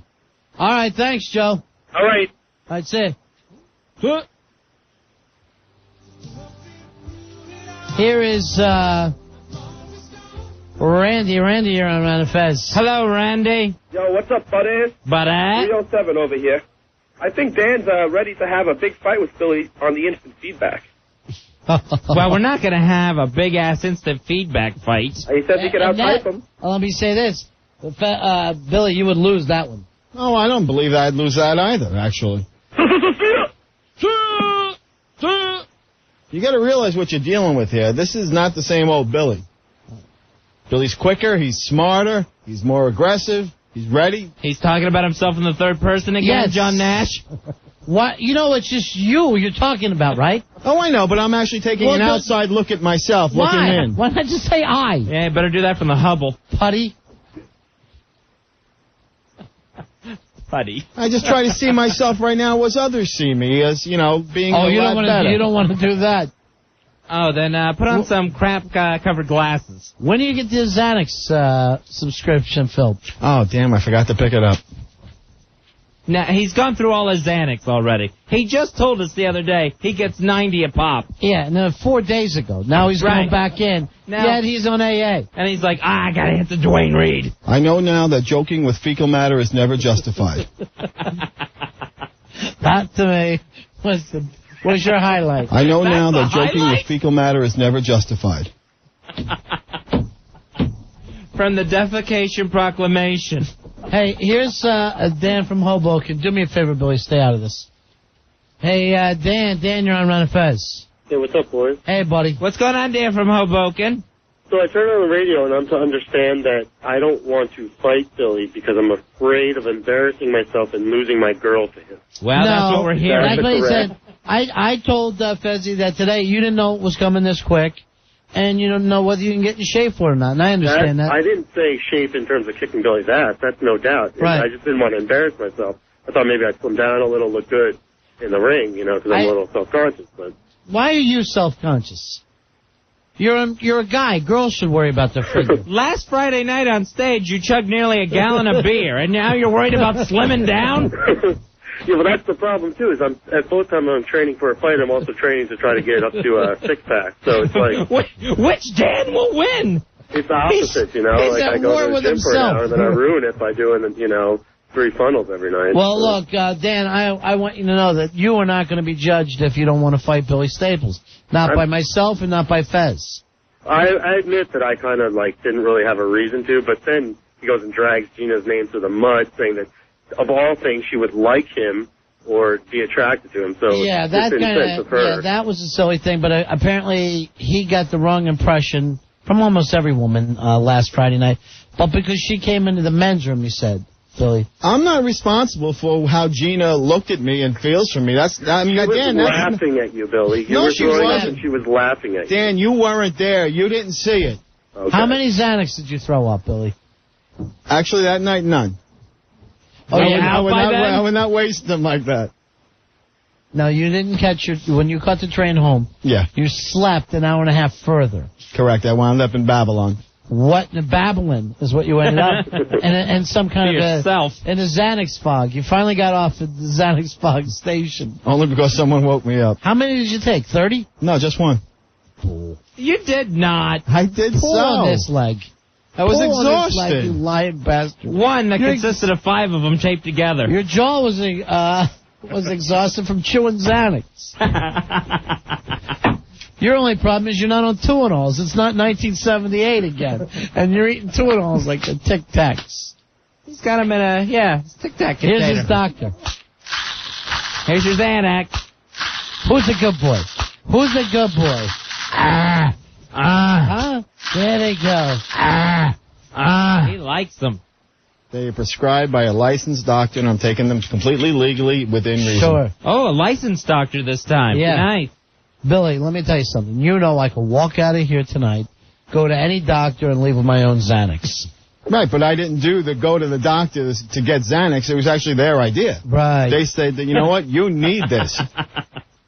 All right, Fury said you had at least 2 Xanax on the train, and he was there. How would he know? I sat right next to him, but I don't pop pills in front of anybody.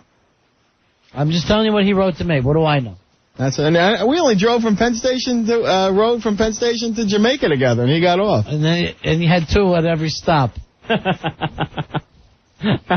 All aboard, and he throws Billy, them in his mouth. You also said you wanted to fight more than Dan that night, right?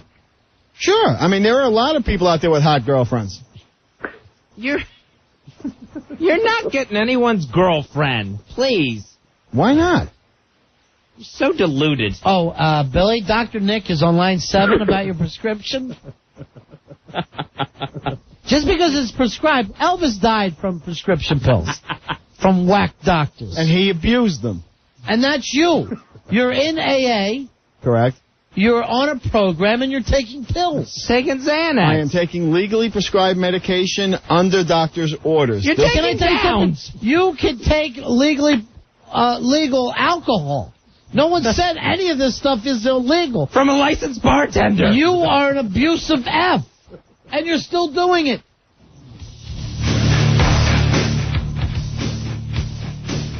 The difference there is I am not taking it over the maximum dose. I'm following my doctor's orders. We know the routine. Trust me. I pray for a Farley. So, Dan, are you out? Oh, I'm in. Oh, you are in. Ron, that if other people had a big beef with them, I'll step aside. Well, Pantera said that he would fight for you. For your honor. What's going on with you two? I don't know what's up with that. I don't think I need him to fight for my honor. Listen, I'll just come and kick Billy's ass in 1 round, and then if he wants to fight anybody else after that, that's his business. Fezzy, in your opinion, who would win this fight? I really had my money on Dan from Hoboken. I still do. I'll kick his ass, and I won't even have any of his fancy boxing training that he gives. And both took Perinoid, too. Now, yeah, I know. Billy, let me ask you this. Sure. What was your initial beef with Dan? Because you told me before you didn't like him. And that's no kidding aside. No, Dan, aside. This all goes back to the whole message board postings and stuff. Dan was posting some very negative and unkind things about you. What me. did I post about you, Billy? That's Billy, I'll just be honest. I think Billy's making all this into a bit, and I don't want to be part of that. I think the message board thing was a bit. I think the thing with Gina was a bit, and I don't want to be part of his stupid, dumbass bit. I know, that is true. Your bits suck, Billy. And that's for sure. Dan, this is a pussy way of getting out of a fight. Billy, I'll fight you right now. I mean, I don't think anybody disagrees that I'll fight you then, too. I'll fight you after. That's not what this is about. You'll fight anytime, any place. Anytime, any place. Billy, let me ask you, is this another one of your bits? This is not a bit. Because you told me you wanted to fight Digstown style, where you would fight 5 guys in one night, and I go, I don't think that you can beat Dan. I don't think you can last against Dan. Well, do you have a problem with Dan or not? And let's put your little airsick bits aside. Okay, it has nothing to do with airsick. But I mean, that's your humor. Your airsick humor. Everything's a parody. Morning Zoo humor, and I don't want to be a part of that. Yes, this is not a morning zoo show. Nobody wants to be part of your bits. Now, Bill, you fighting John Nash or not? I'll fight anybody. I mean, or your old college roommate. It's not a bit. It's ridiculous to call it a bit. This is legitimate. Dan, we agreed to this fight, and now you're backing out of it. Never did I say I'm backing out. Is this a bit? I don't understand. What did I post about you on the message board specifically? What, Dan? I don't know. I'd have to go look. I don't remember now, but it's been over the years. So.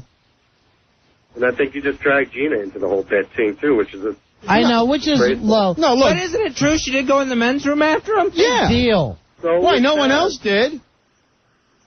Taz was right there next to her. What about Taz? You want to go out with him? CFU? Really. Do you want to fight someone for Taz? To win Taz? Fight Angel Amy, and then winner gets Taz.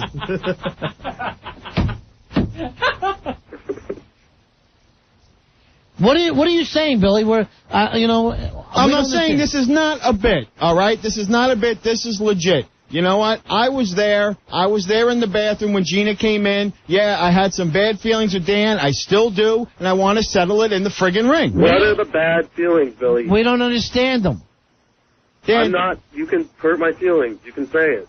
What? The fact that you post stuff about me in a negative way that I don't appreciate? Okay. If you ever... You know what? You write things and you won't say them, right? I know. Earl is just writing away in here and won't say things out loud, Dan. And I know... Earl's talking crap about me. All right, wait a minute. Hold on. No, I'm reading this from Sheepy. the Angel Amy and Taz days are over. Yeah, it's over. Really? What happened there? What went wrong? I don't know. Don't tell me there's a new Billy's Angel.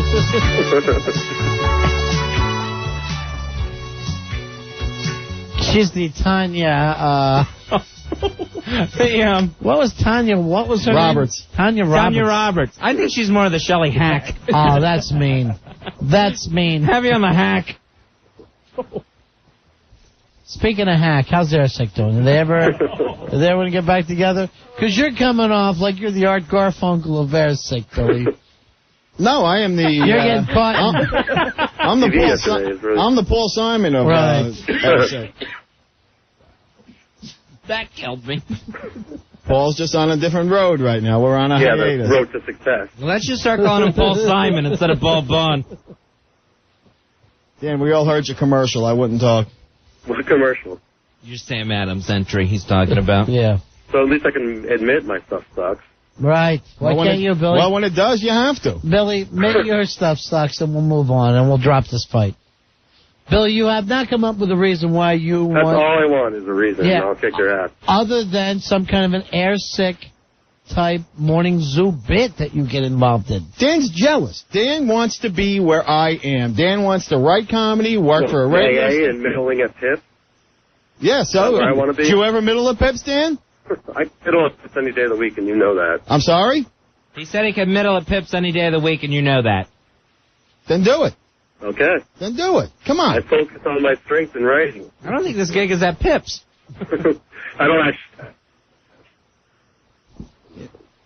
You know, Dan, that's what it comes down to. You know, it's just a whole jealousy thing. You know, when I took my extended vacation, you couldn't wait to get in here and, you know, show Oh, that's what it's about. Now we understand. Then why don't you try to fight Mikey D? He was Bring on him there, on, too.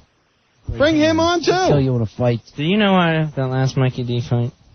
Remember? Right? Thank you, Billy. All right, Billy, I don't know whether this fight's going to take place or not. It doesn't seem like either one of you guys is focused. I am so focused. I am right there. I will be there. I will be there ready to fight Dan from Hoboken. And anybody else who wants to fight in his honor. You'll fight Digstown because it doesn't seem like Dan is into it. I'll do Digstown. I'll do him. Bring him on. Line him up for me, Ronnie. Dan, do you want 4 other guys to fight him as well as you? Or would that be an insult to you? I don't really understand. I don't understand what he's Why saying. would I need 4 people to back me up? It's never been about me being a pussy or can't kick his ass. Mm-hmm. I think we all know I can kick his ass. If Billy, excuse me, if Billy does Digstown, do you want one of the rounds, Dan? Dan? We're going to let Dan go. Because we lost the Hoboken connection. So, Billy, you want Digstown. You want 5 guys. 5 guys. Line them up. Hey, Dave, you're around a Fez. Yeah, you guys got to watch out for Billy in that Digstown thing. He fights 5 guys every day. Glenn Fittich, Jim Beam, Jack Daniels, Johnny Walker, Sam Adams.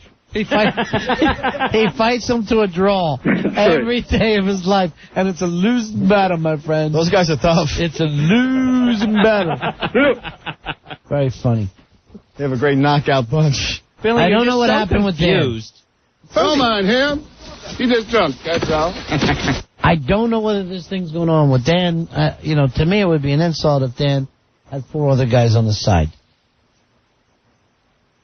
Be an insult when I knock him on his ass. That'll be the insult. Is this a bit you're doing? Hell no. Dan was it right. a bit when I knocked, what's his name on his ass? Paranoid. I worry. You know his name. I almost said Pooter Tooth.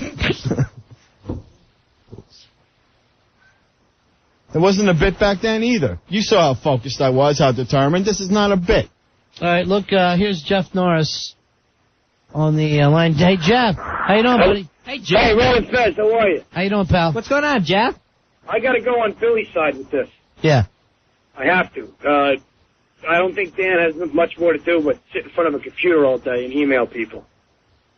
You got Norris on your side. And I read some of the stuff you wrote about Billy. I think Billy has a right to be pissed, and my money's on Billy for knocking his head off. I would love to know what some of this stuff was. Yeah, I missed all of it. What was he writing, Billy? No, he had nothing ever nice to say in a positive way. Was he calling you a hack? Along those lines. Again, I don't remember the exact words, but you know what? I'm on the show. I work very hard at what I do. Let me back you up this way, though, Billy. When he said that, go middle at Pips, like that is an insult. It's for not a guy, an insult. For a guy who doesn't do it. No. He couldn't middle at Pips. No, he couldn't even serve beer at Pips. Oh, no, I know he can serve beer at Pips. No, the uniforms are very tiny. And I don't know whether this is an air sick pit. No, I mean, I have worked at Pips. Pips is a great club, and it's just like, it's ridiculous. It's like those who can't complain and cry. Are you fighting for Pips? You're fighting for Pips' honor? I'll fight for him, I'll fight for Pips' honor. I'll fight for anybody's honor. I'm ready just to fight and kick some ass. Jeff, where are you at tonight? Right now, I'm actually driving home from Brooklyn. I was doing a show out in Long Island. I'm driving home now. Okay, so you still have a very short time to get there and see it. The fight? When's the fight? Tonight? No.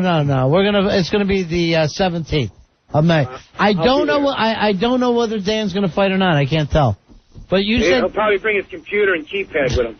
That's the only thing he's good at. Exactly. He'll email a punch to Billy. That's about it. He can't even email a punchline. Keep up the good work. Billy, keep your chin up, brother. Jeff, I want you there. Thank you, Jeff. All right, man. Jeff, one of the newest Angels. Billy's Angels. Billy, of course, thought some chicks were after him the other night. One of them being Gina from Hoboken, who I think is just a little doll. She's adorable. Not for you, though, Billy. Why not? Yeah, she's not for you. She's nice. I still want you to get back together with Mr. Staples. That would be nice. All right, Dan just wrote he went too far with the Pips comment. He had no idea what to say. So he's backing out of that, too. No. But, I mean, to me, if the guy goes too far and he says, wait, I went too far, I respect that. Well, believe me when I tell you, I've worked a lot worse rooms than Pips. Oh, hell yeah. All right, so I don't know whether this fight's going to take place or not. We do know. Earl, you will be there? Absolutely. You got to start and work on your rap. You're the only black guy that can't sell a fight. I'm too fast, I'm too pretty, I'm too smart. All right, now you're acting like you're Ali. Now you're just an idiot. Billy, will you fight Dan from Hoboken? Yes, I will. All right, so that challenge is still out there. Billy Staples challenging Dan from Hoboken. Billy also wants to look into possibly doing a Diggstown challenge. And will you have all the girls in your ring? All the angels? All the angels will be there. Christy? Rooting me on. And, of course... oh, God, call the caterer. How'd y'all like to suck my ass? The Mosh and the Slipknot. And, of course, the girl who made chicken parmesan sandwiches famous. Pink girl. Made chicken parm a household word around here. We get little 70s hot pants outfits on them and stuff. All right, Billy. 70's going to be the waist size. Hey, what? That was mean. Are we done yet? Yes, and we are going camping. Earl, you in with us? You going camping? I'm not so sure about that. You're staying home with me, Earl. Rubbing my feet. We will be back tomorrow. Hey, by the way, today's Secretary's Day. That's right. So we want to send out a very, very special Happy Secretary's Day to probably the best secretary we have working in this building. Yeah. That's right. Male Secretary's Day. Happy day to you, Craig Schwab. Here's to you, Mr. Male Secretary. For all your work and dedication, we salute you, Craig Schwab. Whether it's deciding which of the 2 pre-recorded Love Lines episodes to play night after night after night, or if it's catering to Jeremy Coleman's every whim, including picking up his poofy shirts at the cleaners, walking his dog, Mitzi, or giving him a badly needed foot massage after a night of shirtless river dancing, we honor you, Craig Schwab. Thank you, Craig, for the minutes of work you put in each week, and for never asking why. Like, why are you constantly giving 16-year-old boys tours of the radio station?